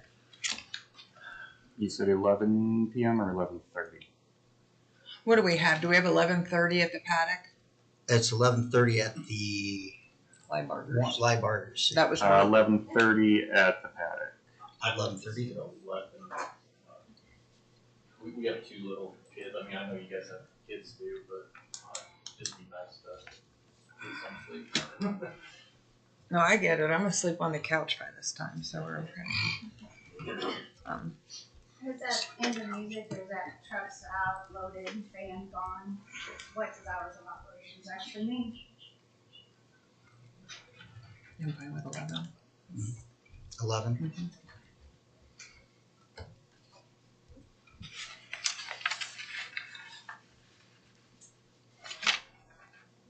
Did you want to address that comment of, is this closing of the event? Is it all operations cease at this hour? Is it just noise generating? Several different options. How is it listed in the other ones? I mean, The paddock, it just says hours of operation. It doesn't give more distinction. And then in Liebargers, that's the one that made a distinction about the music specifically. Hours of operation for event activities is in live arbors with music stopping earlier. So there's allowed for some play of cleanup and stuff afterwards. I mean, I think some flexibility would be. I would say the event, and then. Yeah. I'd rather be more flexible in the hours of operation because I truly don't know how we do the noise regulation so.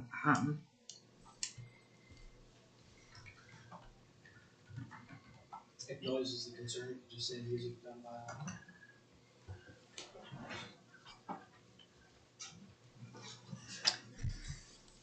So, all right, I have the second special exception is granted presented per site plan.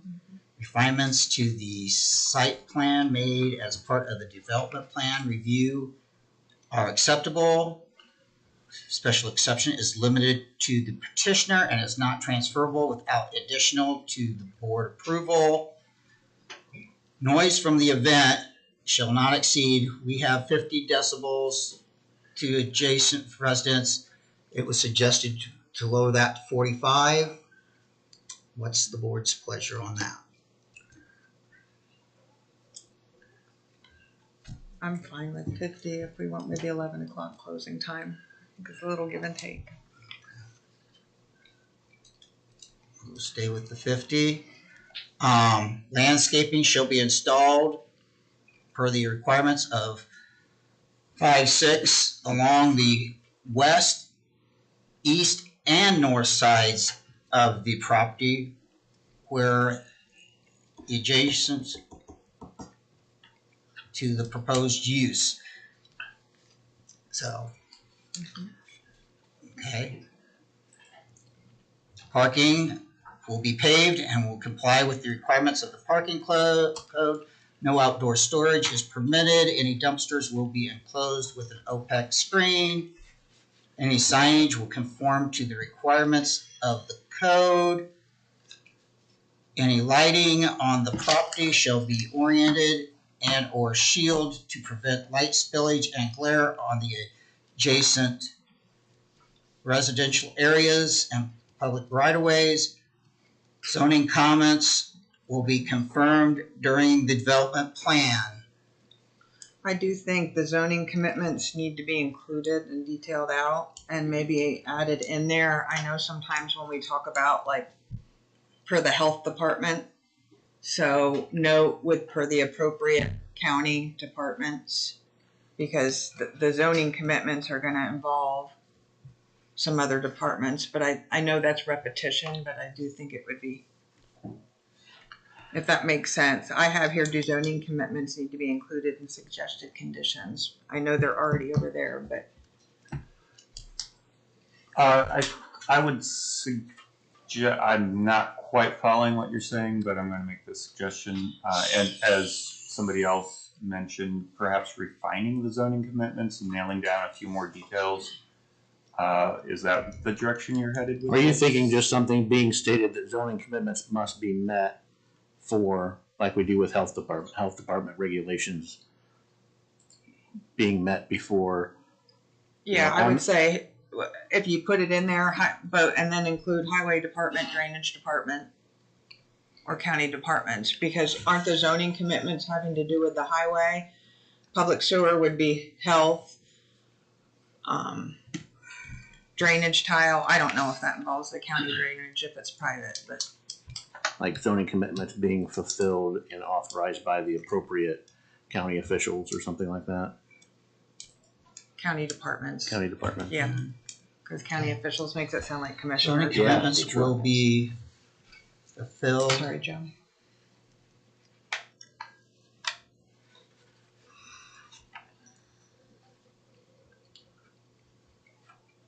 And approved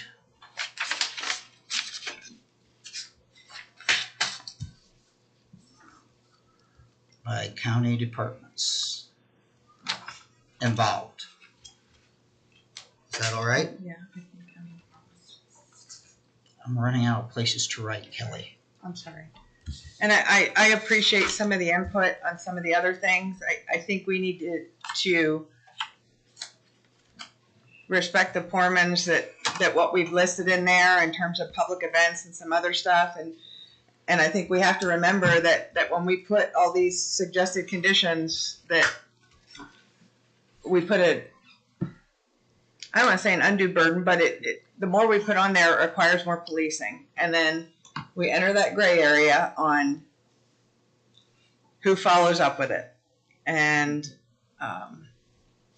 I think we see that, and it becomes an issue. So I think in supporting the Poormans and their efforts, we need to, they put down, we're not going to do public events, we're going to do private events. Okay, because the minute you have it in writing, then somebody wants it followed up, and I don't think we really know how we enforce that. Some of those things. I think that it's already written in here. Yeah. In the explanation. I mean, it's not a condition, but it's in there in the explanation. Yes. So it is in writing, so. But, okay, anything else? You've heard all the conditions, Mr. Poorman? All right. Okay. So, we'll go ahead. Entertain, let me read these first so we get them right. Okay. Number one, the hours of operation shall be 10 the hours of operation, the ending time will be 10 p.m. Sunday through Thursday, and 11 p.m. will be the ending of operations or events Friday through and Saturday. Special exception is granted as presented per the site plan. Refinements to the site plan made as part of the development plan review are acceptable. Special exception is limited to the petitioner and is not transferable without additional board approval. Noise from the event shall be not exceed 50 decibels at adjacent residence. Landscaping shall be installed per requirements of 5.6 along the west, east, and north sides of the property where adjacent to a proposed use. Parking will be paved and will comply with the requirements of the parking code. No outside storage is permitted. Any dumpsters will be enclosed with an opaque screen. Any signage will conform to the requirements of this code. Any lighting of the property shall be oriented and or shielded to prevent the light spillage and glare on the adjacent residence areas and public right-of-way. And number 10, zoning commitments will be fulfilled and approved by county departments involved.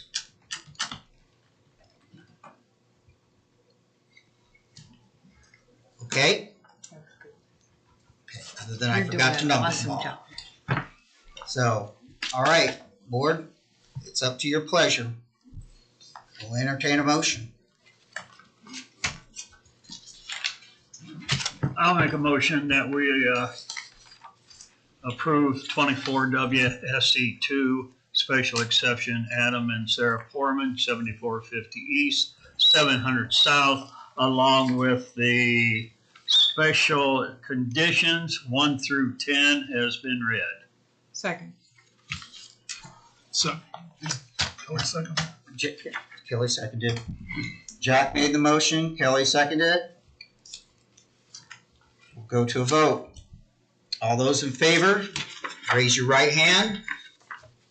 All those opposed? It is a unanimous decision. The special exception passes. So, and we will take a short break. We will. And that, yes. We'll take a short break and move on to the last piece of business. Go.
is 25W Special Exception -3, pardon me.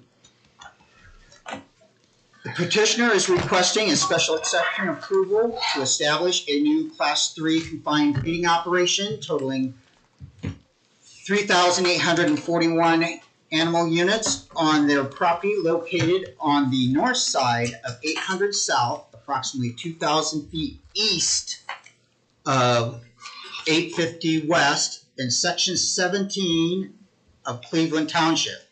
The property is currently unimproved and is comprised of tillable acreage and wooded areas. Historically, the farm was located along the county road, but was removed prior to 1998.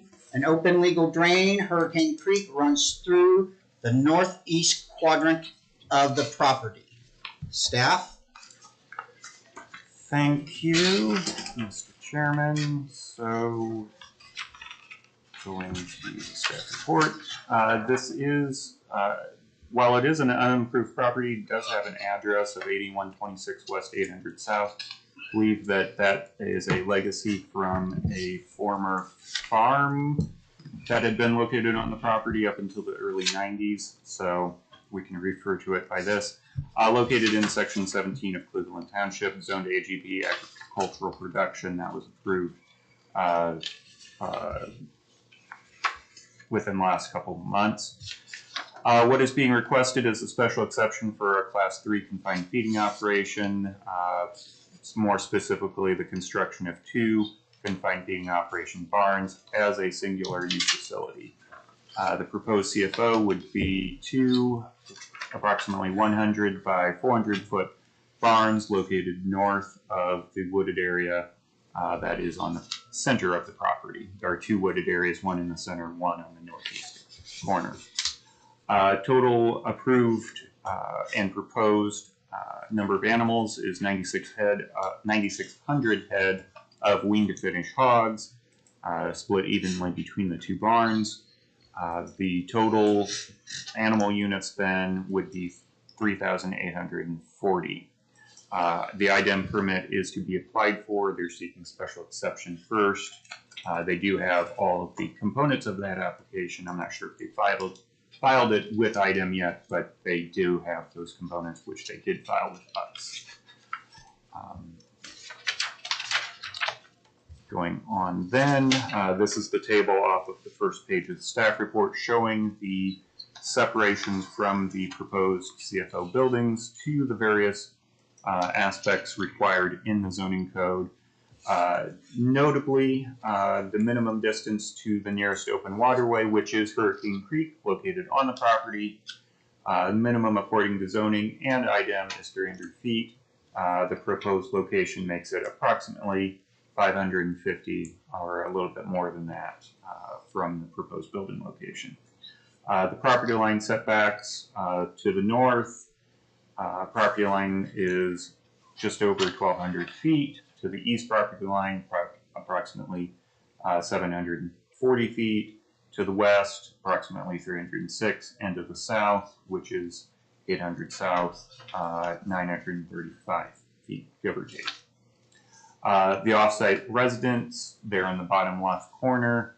I just took measurements to the 4 closest. There are a handful that are in the proximity, and I'll show a little bit more detail of all of them in a second, but those distances there are the 4 closest. The nearest one immediately to the south of the subject property and across the road is approximately 1,100 feet from the barns to the existing residence, and the others are slightly more than that as you go around. As I discuss, usually with each one of these special exceptions for confined feeding operations is how do we get to the animal unit numbers. This is a wean to finish operation. The zoning code requires 0.2 animal units for nursery pigs from 15 to 50 pounds and 0.4 for finishers of 100 pounds and over. And you could blend those and come up with some animal unit count that's reflective of the fact that you have younger pigs along with older pigs and trying to figure that out. For very conservative consistency, we just take the more restrictive one, which is 4.4 animal units, and apply that to the entire animal unit count, or excuse me, entire head count, to arrive at that 3,840 animal units. It could be lower than that because of the blending, but again, conservatively, this is the highest number. Class 3 CFOs are defined as 3,001 to 12,000 animal units. This at 3,800 is closer to that 3,000 than it is 12,000. And as you know, we're here because Class 3 CFOs require special exception approval in the AGP district. Going to the reference notes, this is the site highlighted in blue. The wooded area that I mentioned in the center is this area, and then the wooded area in the northeast corner is primarily along the banks of Hurricane Creek. Closer view for reference. The proposed site plan as submitted, the barns are here in the middle with an access drive leading more or less due south out to the county road. Overlaid on top of the aerial view so you get some perspective. Like I said, the proposed location is north of the woods here in the center. This is the overlaid site plan along with the wetland inventory from the National Wetland Inventory. So these are hypothetical wetlands. You'll note that there is a U-shaped wetland on the property to the west, which is 100% cultivated. So take these with a grain of salt. The contours, 2-foot contours, which are hard to read at this scale, but are there. The floodplain, which Hurricane Creek does include floodway as well, over here. And then the legal drains, which are primarily Hurricane Creek. You do have a couple others on properties on the other, on adjacent properties. All of this is here if we need to refer back to it. As I mentioned, there is wanted to give a little bit more detail for the nearest residences. The table showed the 4 nearest. This diagram shows a couple more than that. And the directions, the nearest is 1,100 feet to the one to the south. You have 1,500 feet to the southeast. You have approximately 1,600 feet to the north-northwest, 1,500 feet to the west, approximately 1,700 feet then a little bit farther, and approximately 2,000 to this one. There is another residence just down here and over here and here as well, so those are that much farther away. You do have a former site of a residence here, but it is no longer occupied, so that one was not counted. Again, for reference, because we do have a handful more homes, I wanted to show it on the map than what was shown on the table. This is Street View, and I pulled this from Google Street View because this is from the summertime while the trees are in leaf, but this is lined up looking towards the site and the tree line from approximately in front of that nearest house along 800 South. So you are looking north-northwest from that house towards the site. You can see the trees that are there, and as I zoom in here, you can see that gap there in the dead center where the petitioner is proposing the driveway access goes through. A little bit of a variable there because of course site conditions may change, but that's where I believe the proposed driveway is to go through. Suggested conditions, these are very similar to other CSOs that we've reviewed before.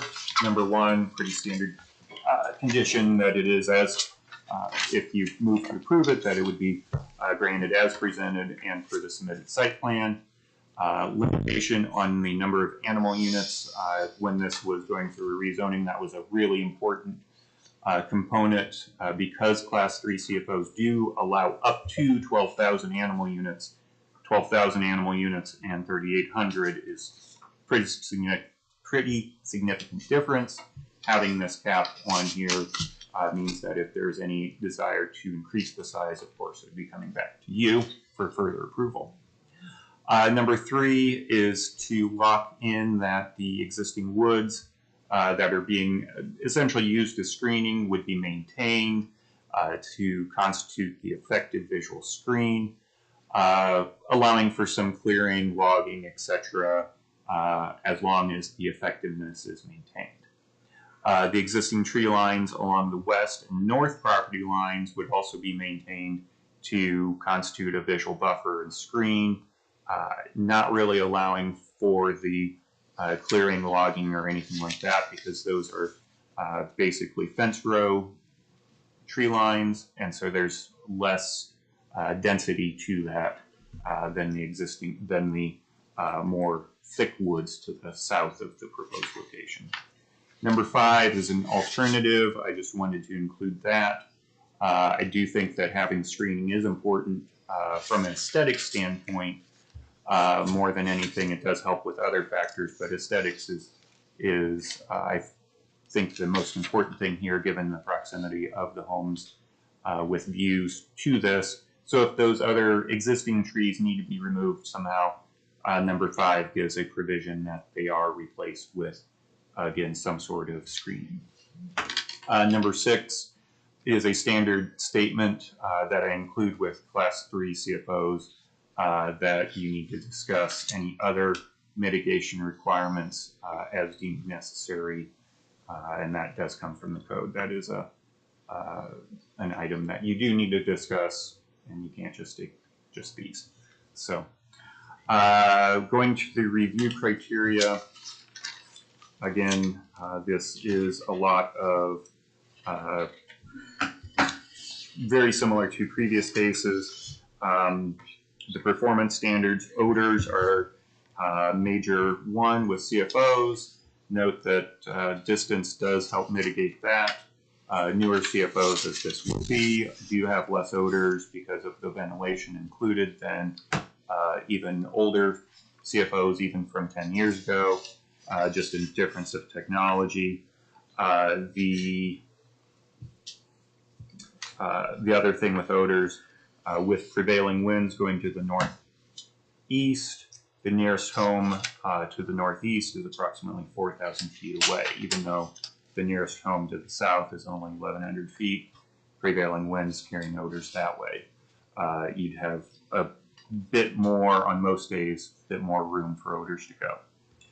Water pollution is another one that is important, and that is recognized by the state. IDEM, as you know, has stringent controls on water pollution, and so typically we do defer that to the state and their requirements. And the state chemist regulates fertilizer placement, so the manure placement. That would be stemming from this. I'll let the petitioner speak explicitly if they feel it's important, but their IDEM application does include which fields and acreage would be designated for manure placement, manure produced by the CFO. It isn't all going on this particular property. There are other properties that it would be placed on. I already mentioned some of the aesthetic aspects of this, and again, the screening, because these are barns that are rather on the long side, just making sure that this kind of tucks in as the siting suggests their intention is.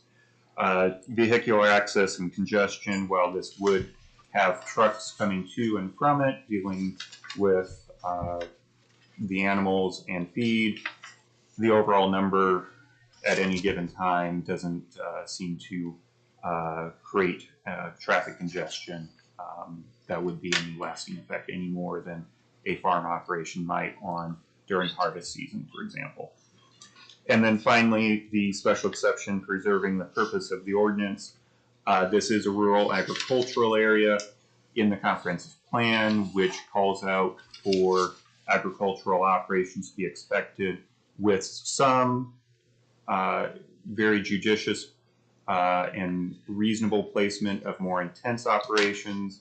It does talk about class 3 CFOs being that more intense. So that's why it's a special exception. One of the reasons it's a special exception to make sure that we don't necessarily have large clusters of large CFOs together without due process as we go through this. As we look at some of the other components there, I do again say, is this in character with the area? Comprehensive plan is suggesting that, and kind of a broader comment of having fewer but larger CFOs versus more but smaller CFOs is a balancing act, and we have examples of both of those scenarios throughout the county at this point, both older ones and newer ones over the last however many years CFOs have been developed.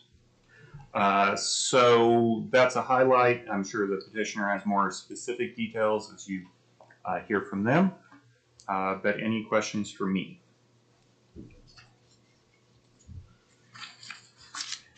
Seeing none, thank you, Nathan. Sure. So, when I read the special exception, I forgot to mention the petitioner's name, Doug and Terri Reiff, their revocable trust. If you or a representative of your petition would come and explain what you want to do.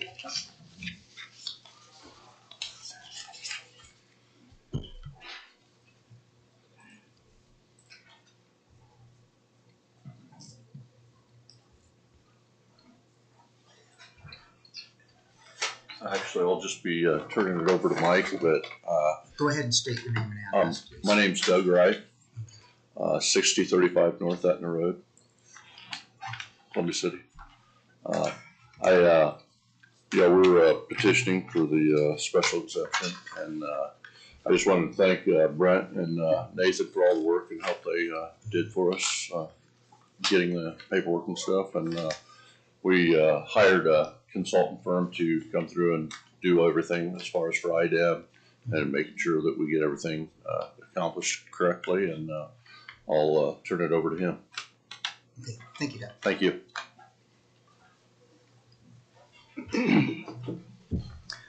Good evening.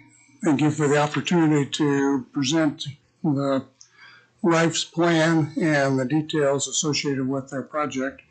My name is Michael Wienheisen. I'm with Livestock Engineering Solutions. My address is 2967 South Honey Creek Road, Greenwood, Indiana. And so this evening what I'd like to do is complement the staff report, add some details to help understand this project. And so, as you're well aware, the reason we're here for this meeting tonight is that under your zoning ordinance, the Class 3 confined feeding operation requires a zoning change. And the zoning change has been completed to egg production. And this sized operation, which is two 4,800 head wean to finish buildings, 9,600 head total, and as was laid out, 3,840 animal units. A 9,600 head site is fairly typical and common for today's pig production in Indiana. This is a fairly standard site layout. And it just happens that through the calculations, it is a Class 3 in Whitley County and requires that we come and present the information to you this evening and ask that you grant a special exception so that the project can move forward. It's pointed out that this is a wean to finish building, and so we understand what we have here. We've gone to a production cycle where we'll wean the pigs from the sows, the mothers, add about 12 to 15 pounds, and then they are brought to the site. We'll fill the barns and we'll stay there until they reach full their full growth potential, usually about 6 months. So there'll be two groups of pigs. If they start out at 12 to 15, they're going to go out at market weight, 280, 320. And so two groups per year. It'll take about 2 weeks to fill the site. So there'll be traffic or trucks delivering pigs. And then it'll take probably about 4 weeks to empty the site. And this will happen twice a year. And that occurs on a regular basis. And then in addition to that, additional traffic will be feed trucks. When they're young pigs, when they're in the nursery phase, then we may see one feed truck every 1 to 2 weeks. And as they get larger and they need more feed, the same size feed tanks, we got to fill them more often. And so we will probably see 1 to 3 feed trucks in the course of a week to 2 weeks. So, and then the additional traffic on 800 South would be the normal day-to-day personnel traffic, employee traffic for pig care. This site, we've been given a couple different site plans in the materials that you received. I would like to supplement that with another map and explain a few things, if I could, please. Thank you. Thank you. Thank you. You're welcome.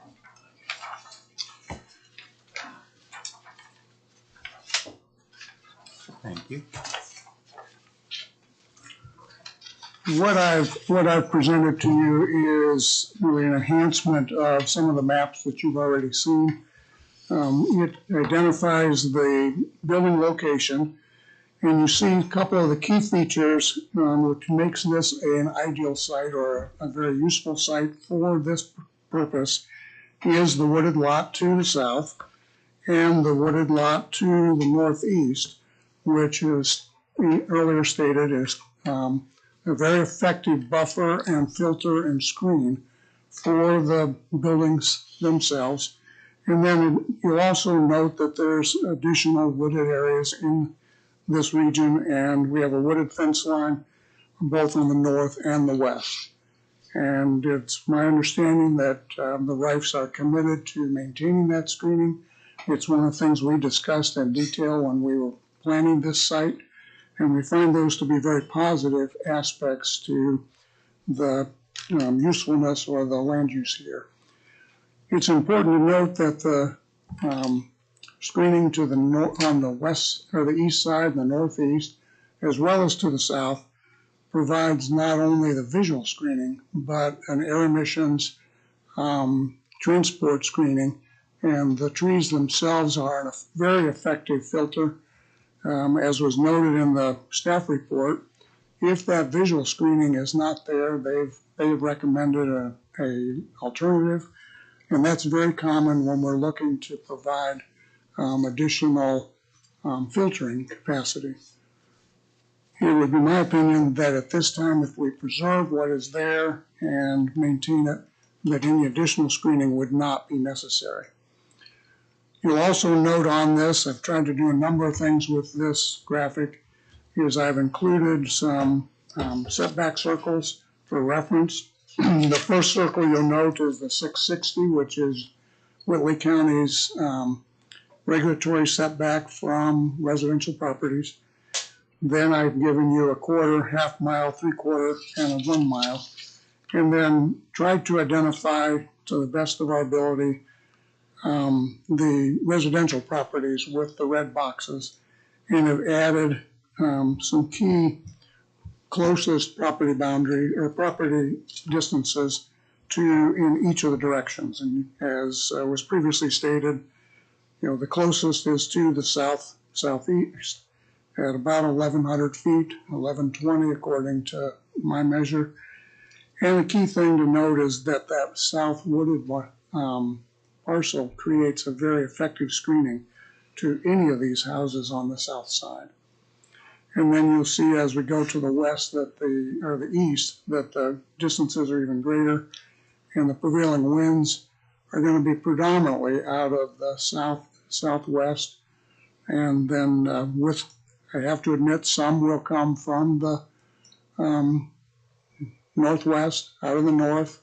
We see a pattern around the whole compass, but this screening as well as the frequency of those is going to provide protect those homes to the south even more, because there's less of a wind pattern in that direction. I've also noted Hurricane Creek, which is a key feature, an open drain that goes through the property. The IDEM setback requirement for water quality protection is 300 feet. The closest building corner is about 560 feet from the closest point of Hurricane Creek. Another important feature to keep in mind is that the setback, one that IDEM has set, as well as Whitley County, provides a buffer and filtration. We're not quite twice that, but in addition to that, the wooded parcel creates another filtration. So I feel, and we feel, that Hurricane Creek is not at risk. Hurricane Creek is well protected, and it's well within the regulatory water quality protection criteria that IDEM has set for protecting surface water and groundwater. The buildings are self-contained with below building concrete manure storages. There's no open top, no open air manure storage. Everything is stored beneath the buildings. The buildings are 10110 by 397. That provides a very comfortable animal welfare space for raising these pigs. And the manure generation from a manure management plan is each building will generate approximately 1.5 million gallons of manure, total of 3 million gallons. Now that sounds like a lot of manure, but if we put that in perspective, there are minimum requirement for agronomic use and environmental protection of about 441 acres. The available acres that has been presented in the IDEM permit is 524 acres. Those acres have been identified to demonstrate that there's adequate land to utilize the manure in an agronomic standpoint, in compliance with IDEM's regulatory authority, in compliance with the State Chemist Office. As was stated, the State Chemist Office has regulatory authority over fertilizer use, and IDEM has regulatory authority over manure application. And so one of the key things to recognize is that that this is a heavily regulated site, to be quite honest. And from the nutrient management, manure management side, IDEM has set soil phosphorus test levels, which dictate what the nutrient application rates are, as well as nitrogen application rates. And it's a regulatory responsibility of the Reiffs and this site to comply with those. And they're all based on university research on agronomic rates and crop production. And so that 524 acres, or the minimum 440 acres, is going to result in about a 6,000 to 8,000 gallon per acre application rate. And so we break that down and we look at applying this as a soil amendment, crop nutrient supplement, and it's a very effective management natural nutrient transfer from the animal production site to the crop production site. And as was stated, this is an 80-acre parcel. Only about 40 some acres of it is tillable. So it will receive some manure, but the lion's share of it, obviously about 400 plus acres, is going to be transported to other fields that are owned by the Reiff family.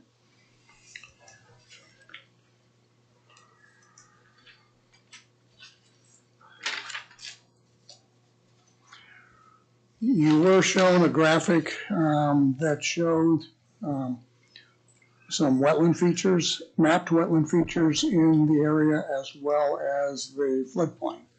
The floodplain floodway for Hurricane Creek is limited primarily to the wooded area and part of the tillable ground. It is not in close proximity to the buildings themselves, so there is no flood inundation or flood risk for these buildings. And then the blue areas, hatched areas, are mapped wetlands. That data is generated by the National Wetland Inventory, Fish and Wildlife Service. And you'll note that the one that I see most, put most attention to would be the one to the south. And IDEM has a 300-foot setback requirement from surface water, and wetlands count as surface water. And so in the IDEM permit application, it is roughly about 250 feet from the building to that wetland. And so IDEM has a requirement that we create a drainage diversion, a water flow path to create at least a 300-foot flow path. So for the protection of the water resources in this area, this site plan will include a diversion berm and water diversion along the north edge of that wooded parcel and south of the buildings.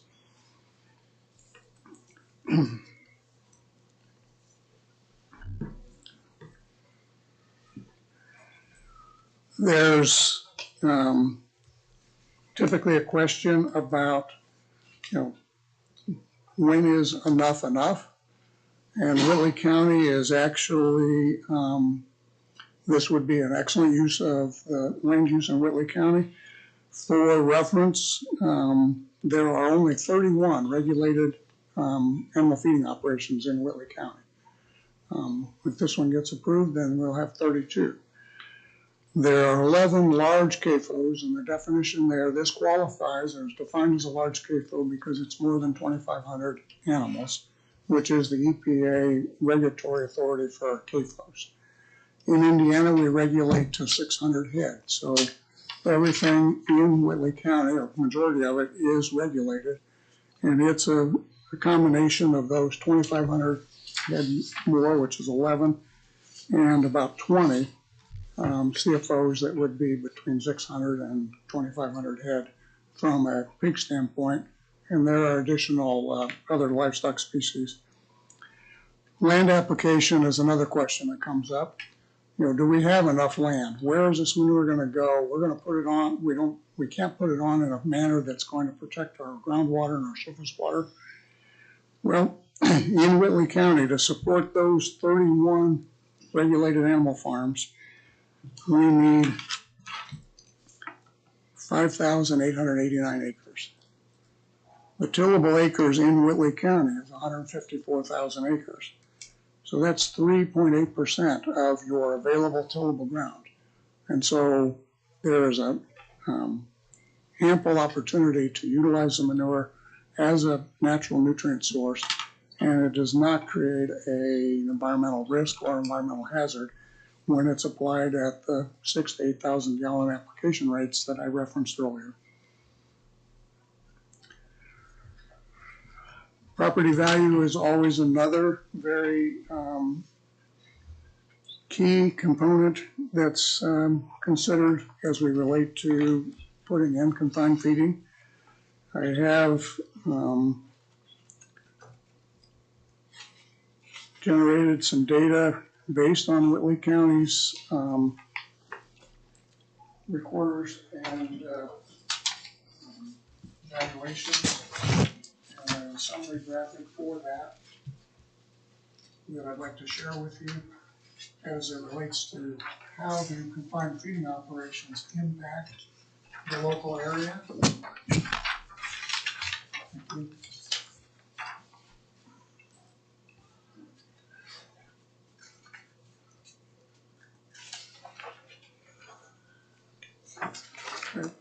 What I've presented to you here is kind of a summary graphic.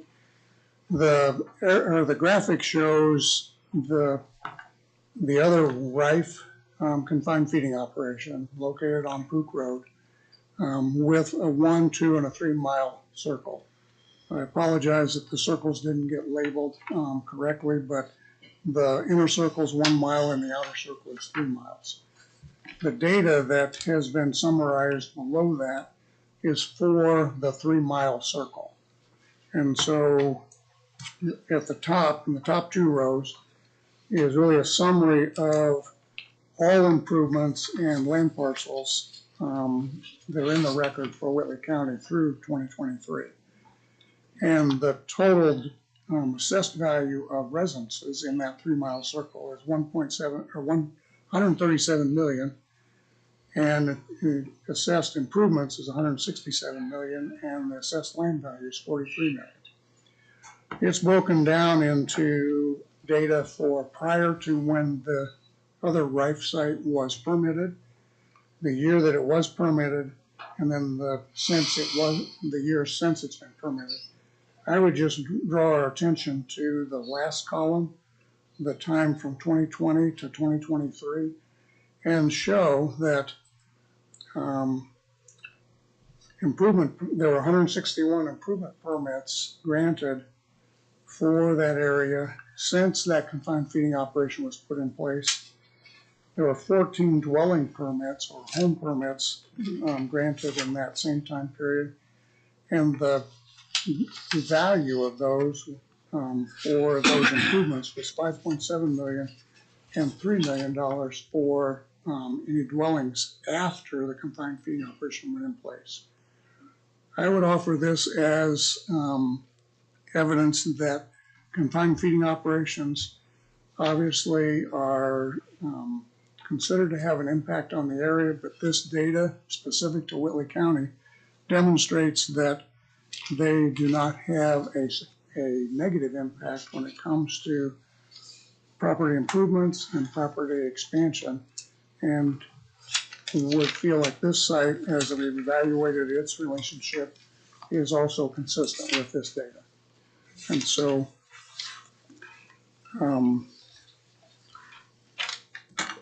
I'll close with basically a closing statement that this site has been evaluated.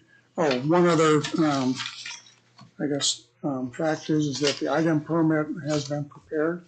It was submitted on January 15th. It is currently under review by the Indiana Department of Environmental Management, and we'll be anticipating any comments as they complete their review. That's typically going to be about a 60-day process. So, and so this site has been seriously considered as to the features, both environmentally, community-wise, setback distances, screening, land application, manure management, and it's very consistent with what modern production systems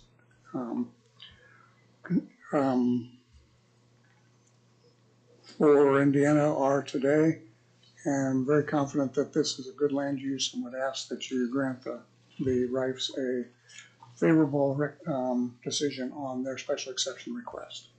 Thank you. Board, any questioners of the petitioner or his representative? Seeing none, thank you. Thank you. Sit down. I have a question, if I may. One moment. If you could have a seat here, you need to come to the podium, Okay. state your name and address, and then you may ask him a question and he may respond. Okay. Judy Kuntz, 7427 South, 850 West, South Whitley, Indiana.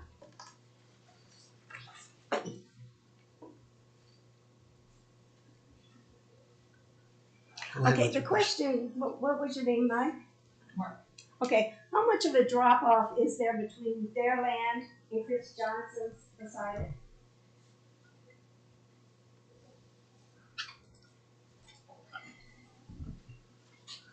You might as well just stay up here for a second. How much of a drop off?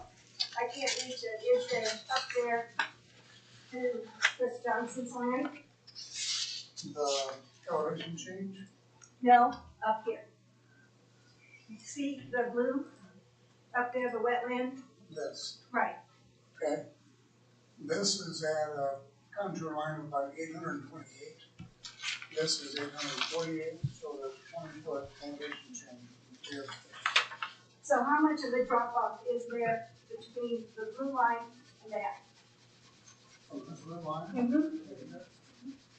This contour line is 828, so this blue line is 828. This is 830.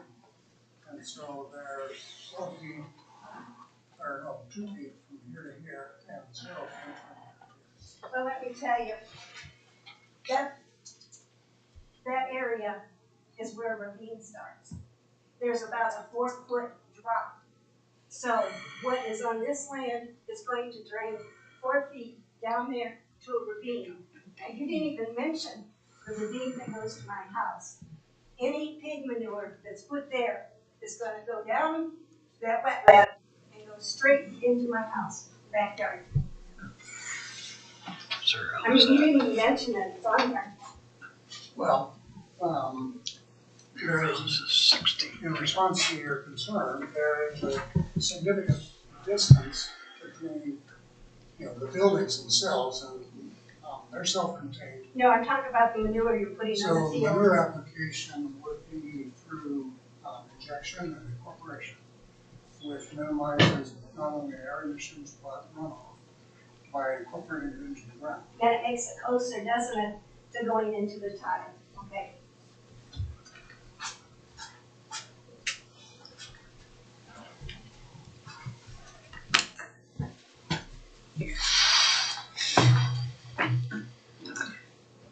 All right.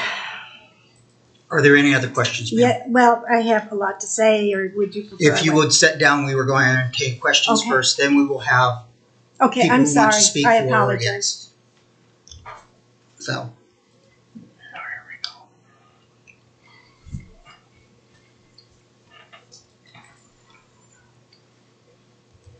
My name's Christine Johnson, and my late husband and I own that property directly to the west, the Reiff property, and my entire east property line runs, in parallel with theirs. And that horseshoe-shaped area that has been brought up as a wetlands, and it was pointed out that it is cropped, and it does, but there's a tremendous amount of water that already comes from the Reiff ground into that area. And so with those long buildings, I'm going to have a lot of area of water in a regular rain, much less a storm, that's going to, be gushing down there. And so I didn't hear whether there was going to be any mitigation done to keep the water from those building roofs from flowing into my property. So I guess from a question standpoint, is there some mitigation already planned that I don't know about?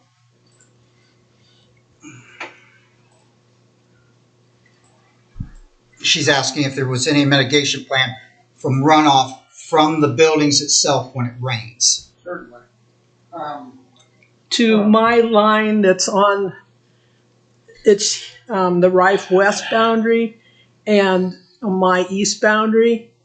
And from the woods back, it'll go from, just north of the woods, nearly 400 feet to the north. And so that's why I was asking if there was some sort of a weir or some sort of a comb or something like that that's going to be put in place to keep the water from, rushing into my area there, because that what's marked as a wetlands, that's probably the best ground on the farm.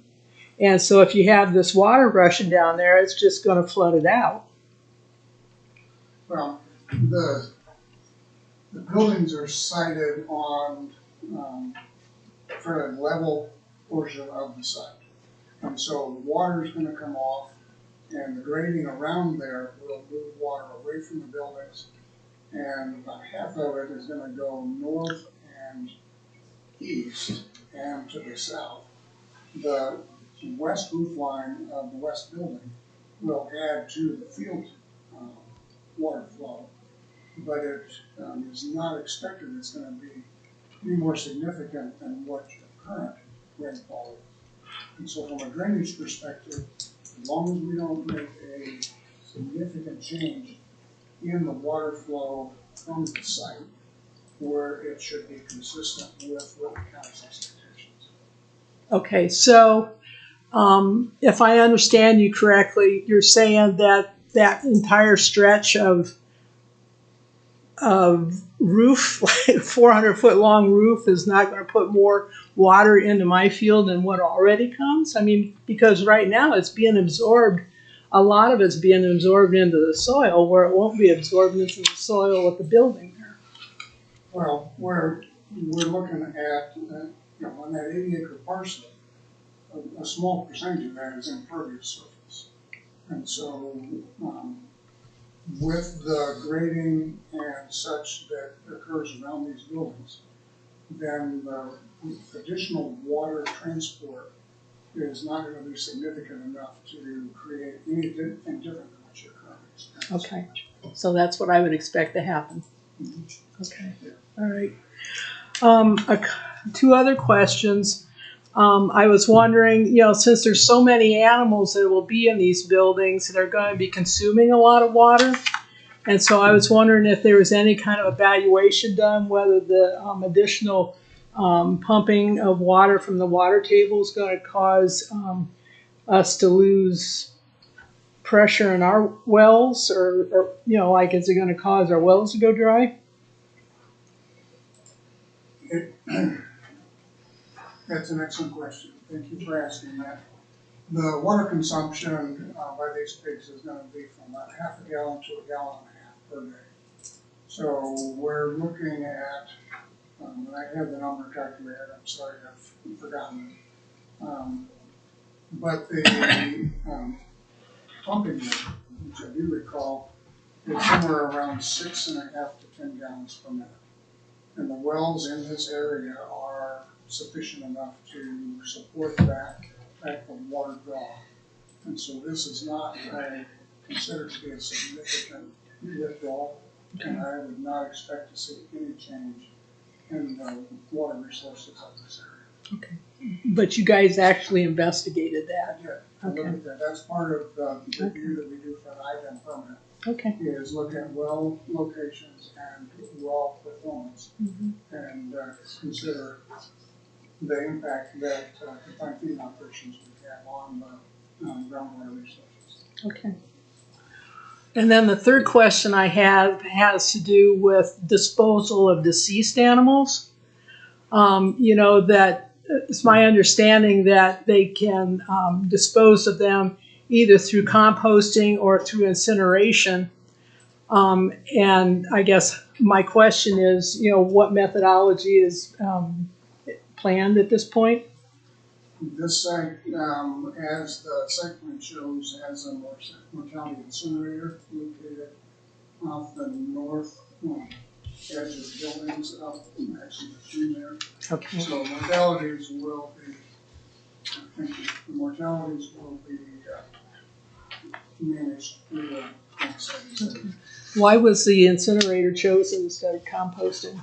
And I'm thinking in terms of aroma, right? That the incinerators, you get more aroma than you do with composting. You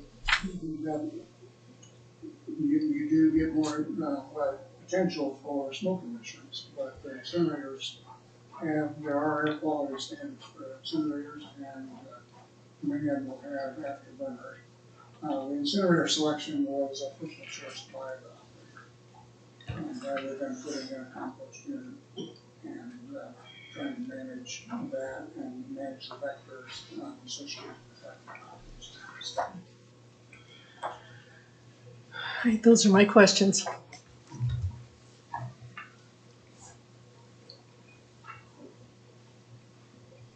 If there are no other questions, we will open the floor for an opposition or in favor of this.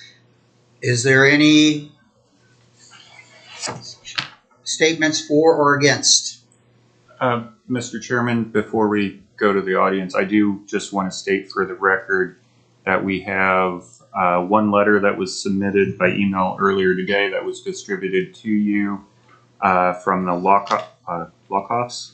I apologize if that's not the right pronunciation. They live to the west of the site, so that's before you. And then we also have another item that was also submitted earlier today from Elaine Johnson. She's in the audience, so I'll let her explain that if she wishes. But those were our two submitted comments for the record. Thank you. Okay. Thank you, Nathan. Okay, we will entertain statements for and against. As you can see, it is running close to 10 o'clock. We've been here since 7. So if you can make your remarks to the point, and as long as we don't have any repetition of remarks, that will be fine. So come to the podium, state your name and address.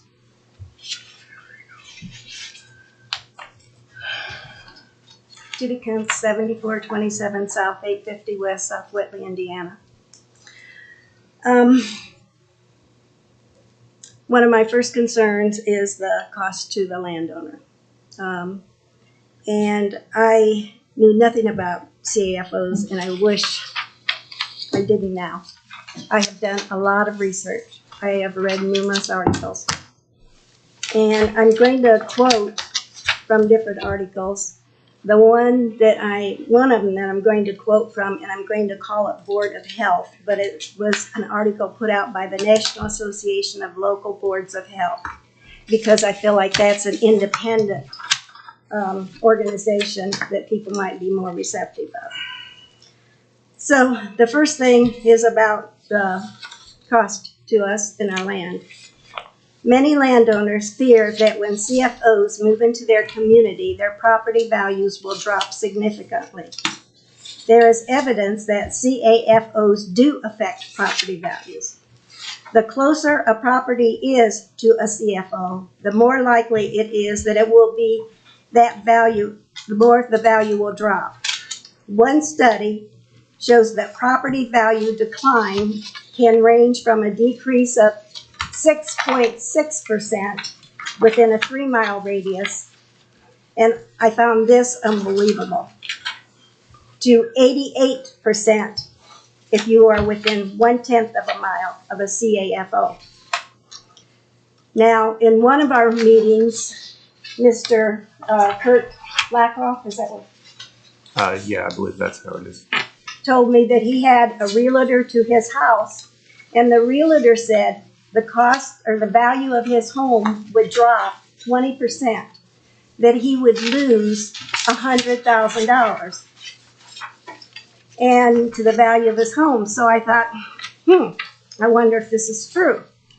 So sitting at Arby's, I looked across the street and there was a realtor's office, and I went in and at random said, I want to talk to a realtor. Nobody I knew.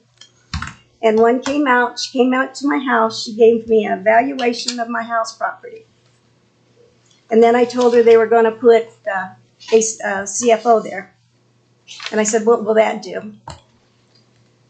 She concurred that I would lose, and if you want to see her estimate, it's right here, that I would lose about 20% of the value of my house. That's $90,000 I will lose in the value of my house. Now,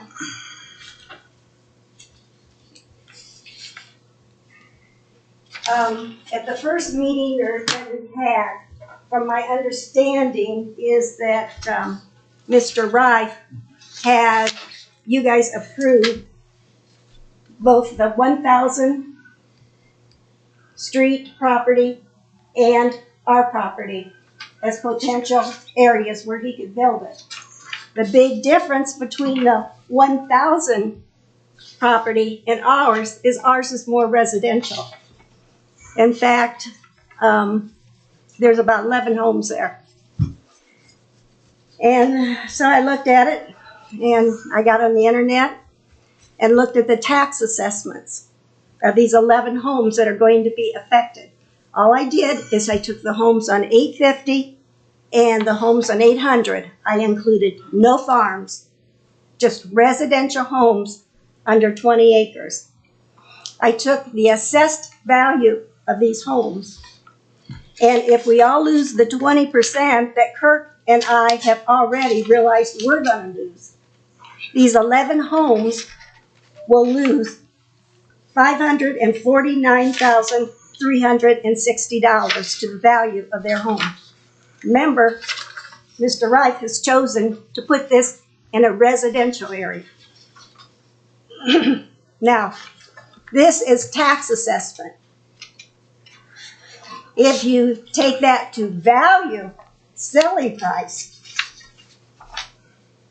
that means that these 11 homes will lose $732,480 to the value of their home. That's $750,000 that we're going to lose by putting it in a residential area as opposed to a farm area on 1,000. And I don't understand the justification of that. I really don't. I have heard that he doesn't want to put it there because his daughter lives there and doesn't want it. You'll have to ask him. Is that right? Oh, so you really have no reason? Ma'am, please, keep with your, it's Okay. already been 5 minutes, please. Okay, well, our homes, for a lot of us, that's our retirement income. This is the most valuable thing we have. And to lose that much money is very distressing. Chris asked about water consumption. I wasn't going to talk about it, but according to Wikipedia, each pig drinks 3 to 5 gallons of water a day. And with all the hogs that he's going to have, that calculates to 30,000 to 50,000 gallons of water per day for the 10,000 hogs. And I'm glad he investigated the water situation because we just had a drought. And our well, we were getting dirt in our well. I don't know how deep the well is or anything else. I don't know what the water table is, but it is a concern when somebody is taking out between this much water out of the water table every day. Another concern is the manure amount. You address the manure amount.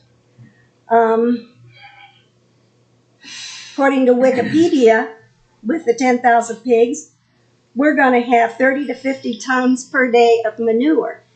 And part of the problem, and according to the Board of Health, is that in some states, these CFOs are getting clumped into one area.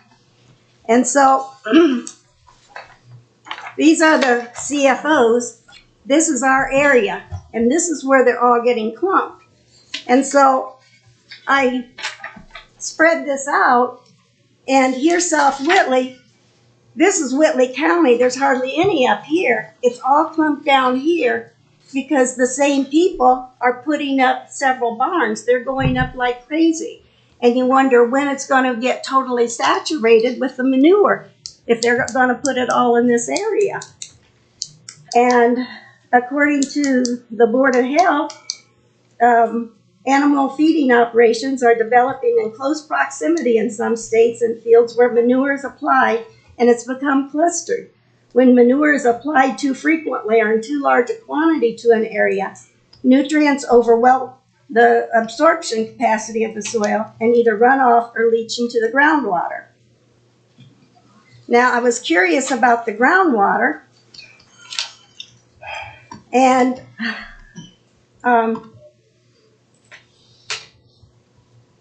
the Sierra Club mentioned several ways that it gets into the groundwater.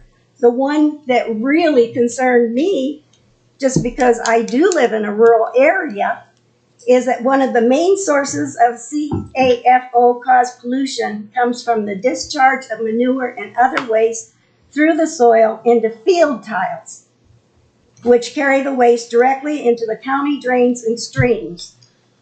When CAFO waste is applied to farm fields, water pollution can be caused by over-application of waste, direct runoff into surface waters, or by traveling through the ground or catch basins into field tiles or drainage ditches that discharge directly into surface waters. Tests have shown that waste applied to the surface of a field can take as little as 45 minutes to reach the field tiles, 3 and 4 feet below the surface. Almost all the fields in Whitley County, as far as I know, are tiled. And if you follow Hurricane, we took a drive around Hurricane Ditch, and almost all the fields have ditches along the side of them, or ditches that hook up and their subsidiaries going into Hurricane Ditch. We have shown you in other meetings the dead fish that we keep finding in Hurricane Ditch. And it's no wonder if they're putting all this manure in concentrated areas and the field tiles are bringing it to Hurricane Ditch, that it ends up in Hurricane Ditch and ends up polluting the surface water. Now, I appreciate your comment about injection, but according to the Board of Health, the use of injection systems for shooting waste directly into the soil is encouraged as a method to keep odors down, which you said. That's very true. However, the concern is that this simply leads to quicker travel time through the soils into field tile drains. And quicker, for the pollution. And so I'm very, very concerned about the surface water and concerned about as much manure as that has to be deposited going into our drinking water. Ma'am, with all due respect, could you wrap up your presentation, please? We have other people, I'm sure, that we want to speak. For clarification, really quick, you've referred to the Board of Health multiple times. Is that the Whitley County Board of Health or the Indiana State Board of Health? No, it was neither one. It was an article presented to local boards of health, and I think it was through Ohio. Where did this information come from? Do you know their background or what's their credentials? Here's the article, and it is Understanding Concentrated Animal Feeding Operations and Their Impact on Communities, and it's from Bowling Green, Ohio. And it must have been a presentation because it has a place for notes and all that kind of stuff where it was presented. Okay. Yeah. If you could, I sum it up in a minute, please. Because Okay. there's other people, I'm going to have to put a time limit on of 3 minutes. Okay. Because we're running too long. Okay, I understand what you're saying, and I have a lot more to say. And I think when somebody is doing something that is affecting $90,000 of mine, I feel like I have bought the time to talk. I am sorry that I don't have the time.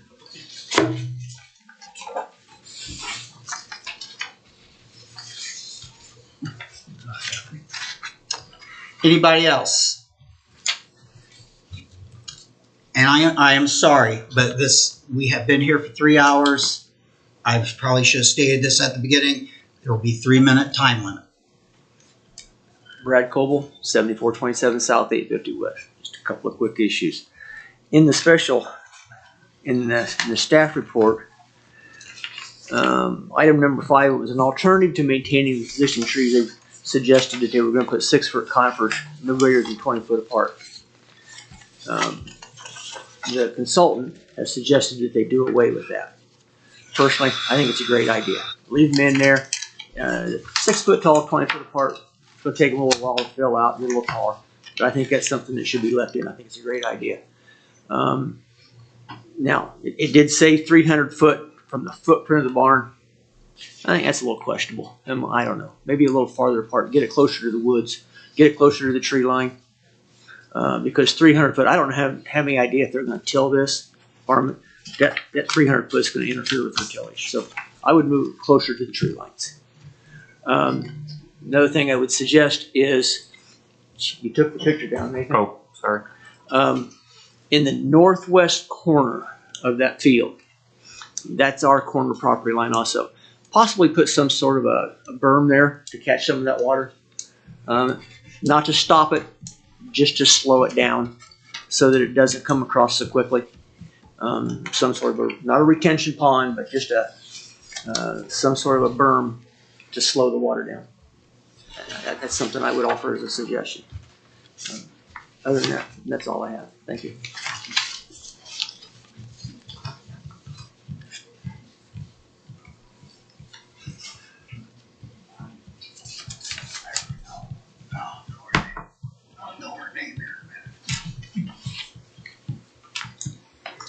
Elaine Johnson, 6906 East 150 North Columbia City. Just to start off, just want to say that all the opinions that I expressed tonight are my own and don't represent any organization that I may be affiliated with. I did submit to Nathan today, and this is on data that is revolving around our farm, just to kind of give you guys an aerial view of some of the homes that have been sold in the last few years around our farm. I get really, I guess sensitive to neighbor concerns every time this kind of stuff comes up, because it is one of our biggest values, right? That's most of us, our home is one of our biggest values. So I hate to hear the fear that comes from our neighbors who maybe aren't as familiar with this kind of thing. So I wanted to kind of show you what was going on in our area here recently. I did this kind of an extensive deep dive when we did our AGP rezoning request years ago. I didn't take the time to revamp all that. So this just shows the 3 properties recently that have been sold around our area. So just for the sake of the audience, which is really the reason why I'm here, Nathan, can you pull up that map, please? So in the red circles, that is our farms, our barns that are in that area. And it's really hard to see because that map's kind of small, but you can see 3 properties that are outlined in aqua. Those are homes that have been sold recently. The home, that one closest to the large red circle, is approximately 700 feet from a barn. In 2017, it was purchased for $170,000. In 2023, it was sold for $340,000. As Nathan mentioned to me when I spoke to him, that needs to be normalized for inflation. So for inflation, that would represent the purchase price would represent $213,000 roughly in 2023 year. So as we can see, it did not lose value. In fact, it increased in value significantly. And that home was actually sold for $15,000 over asking price. So then we have the home to the left, to the west. That home was listed also in 2023. It had been purchased last in 2010 for $181,000. Its normalized rate for inflation, per purchase price dollars would be $253,000 roughly. It sold for $455,000, which was also about $15,000 over asking price. That one was crazy. There was bids that went in, and all of a sudden it was like, whoa, a house sold already, and that it went for that much. So I just wanted to point those 2 out specifically because they are the best identifiers from our current area where we have a lot of pigs, that they are not affecting our property value.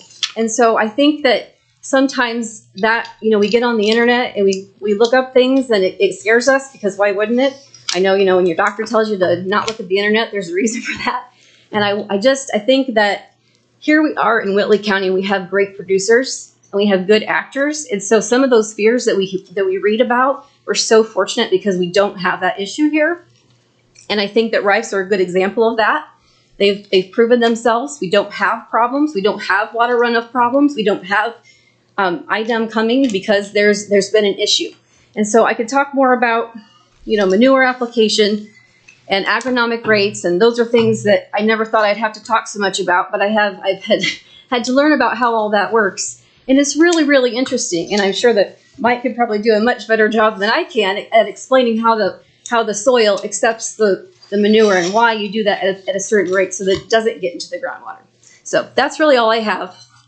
If you have any questions, please let me know. But I would really just want to give confidence to the landowners that are nearby that, we do hear those things. I don't know what realtor told you that, but it's not one who's actually looking at things in Whitley County and able to understand what's actually happening in our county. And what better place to look for evidence than right in your your next door. So, thank you. Elaine, quick question. Yeah. Your proximity to Fort Wayne, I know, makes the property attractive. There, have you looked anywhere else in the county to see if property values have seen the same resale value? I have been focused mainly on mine, but there was a document passed around recently amongst some ag friends that did have some further documentation on home sales. So I don't know if anybody has that handy that they could provide, but it certainly hasn't been evident as far as I know. Okay, thank you. Thank you.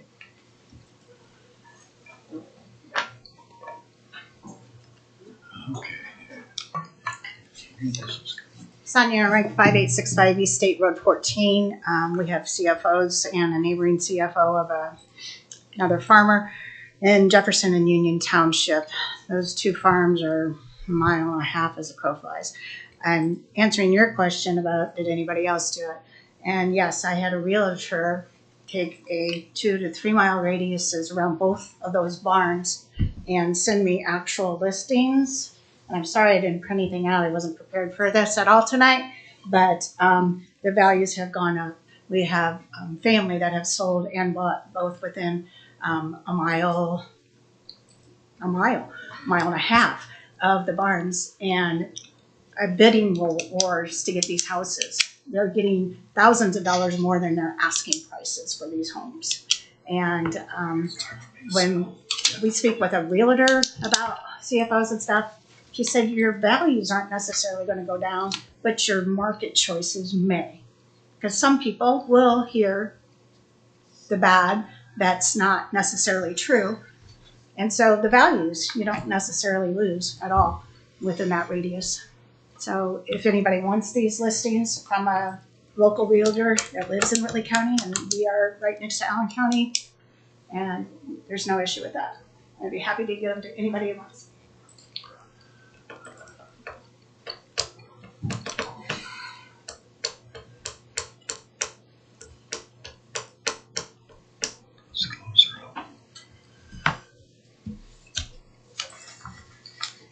Anybody else? Seeing nobody else, I am going to close the public hearing. So, board, back to you for discussion. I have one quick comment. I know it's a late hour, but I'm very familiar with the farm operation, the hog operation up by me. I drive by it quite often. You wouldn't know there was a hog on the farm. The buildings are white. You notice the buildings, maybe some propane tanks there, but they're well landscaped. You don't even notice it. I'm probably 2 miles from the one, and our property values have not went down. If anything, they've went up considerably. I know my rental properties was just reassessed, and I know what that did. So yeah, I have to agree that I don't see the property values falling around a hog operation or a confinement. But the one I know is they do a wonderful job, and they're a plus to the community, and I like pork. since Jack brought it up, and I'll be real quick, and I hate to beat a dead horse, but I just think it's important to note for the growth and vibrancy of our community. 3 residential areas that have sold between 2015, 2017, and 2018 that are directly in between 2 permitted CFO operations. 2015, one sold for $265,000. It just resold for $590,000. That was because of a divorce. It was not because the people wanted to leave. In 2018, the property sold for $91,000 due to the death of an elderly lady in a nursing home. It resold in 2023 for $255,000. And then an old schoolhouse. Many of you might recognize the schoolhouses that have been revamped. In 2017, the couple moved to Florida and retired. They sold it for $140,000.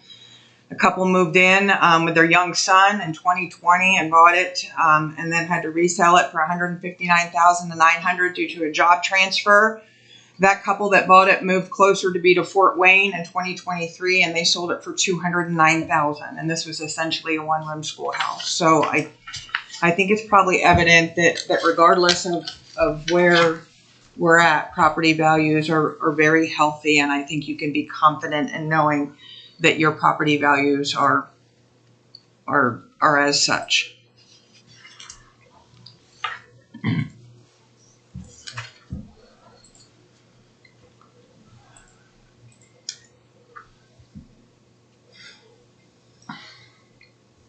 Okay, I noticed the one thing on one of our conditions, the board should discuss any other mitigating factors. I would like to put forth, you had talked about berming.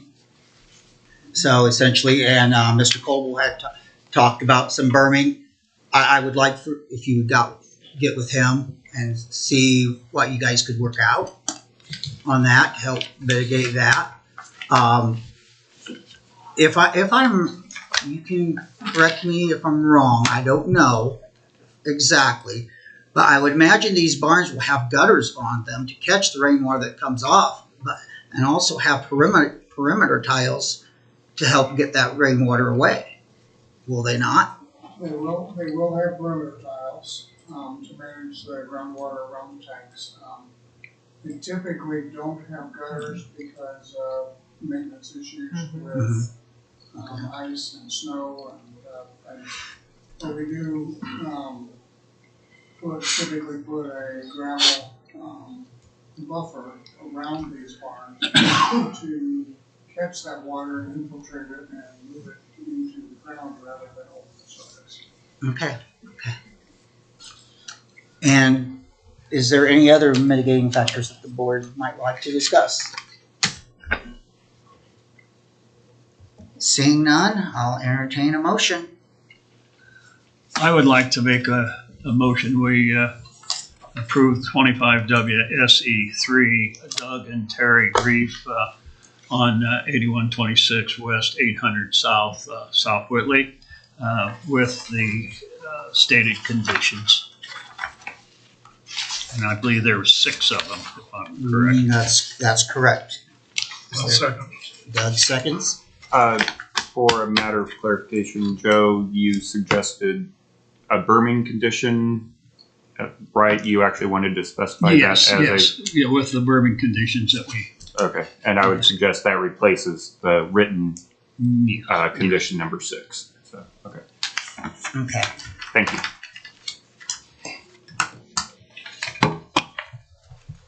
Okay, there's been a motion made to approve with the conditions stated. The conditions are: the special exception is granted as presented per the submitted site plan. Special exception is limited to 3,841 animal units as described in the submittal.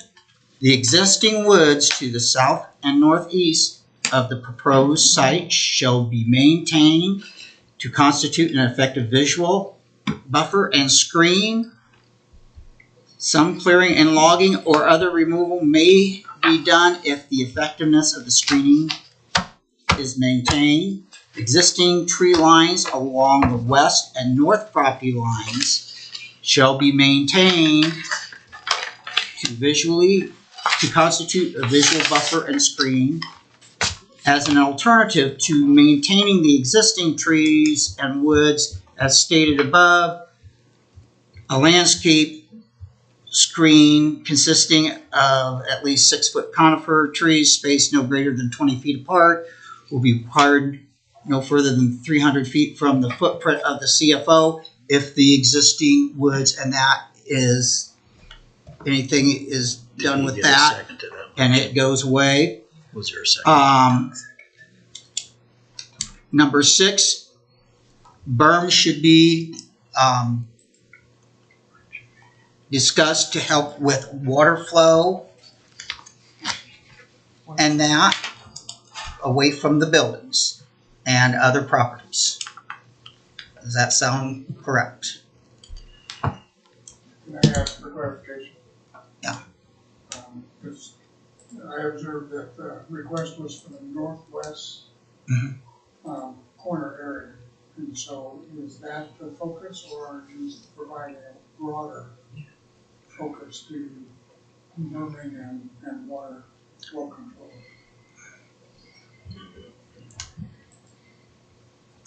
Board, what do you think?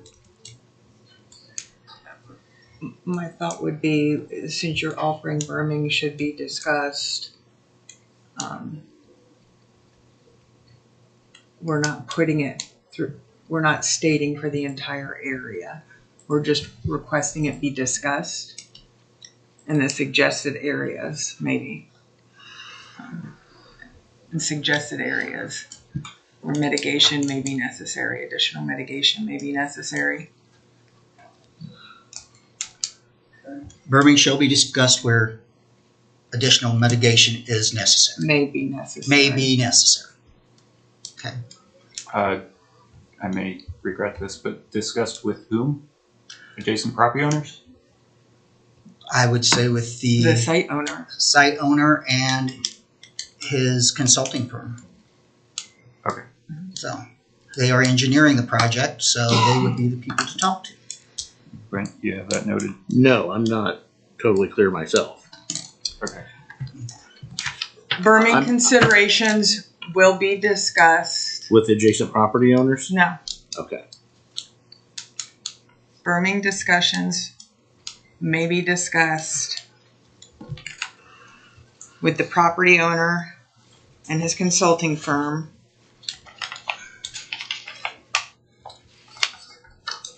Where mitigation areas may be necessary.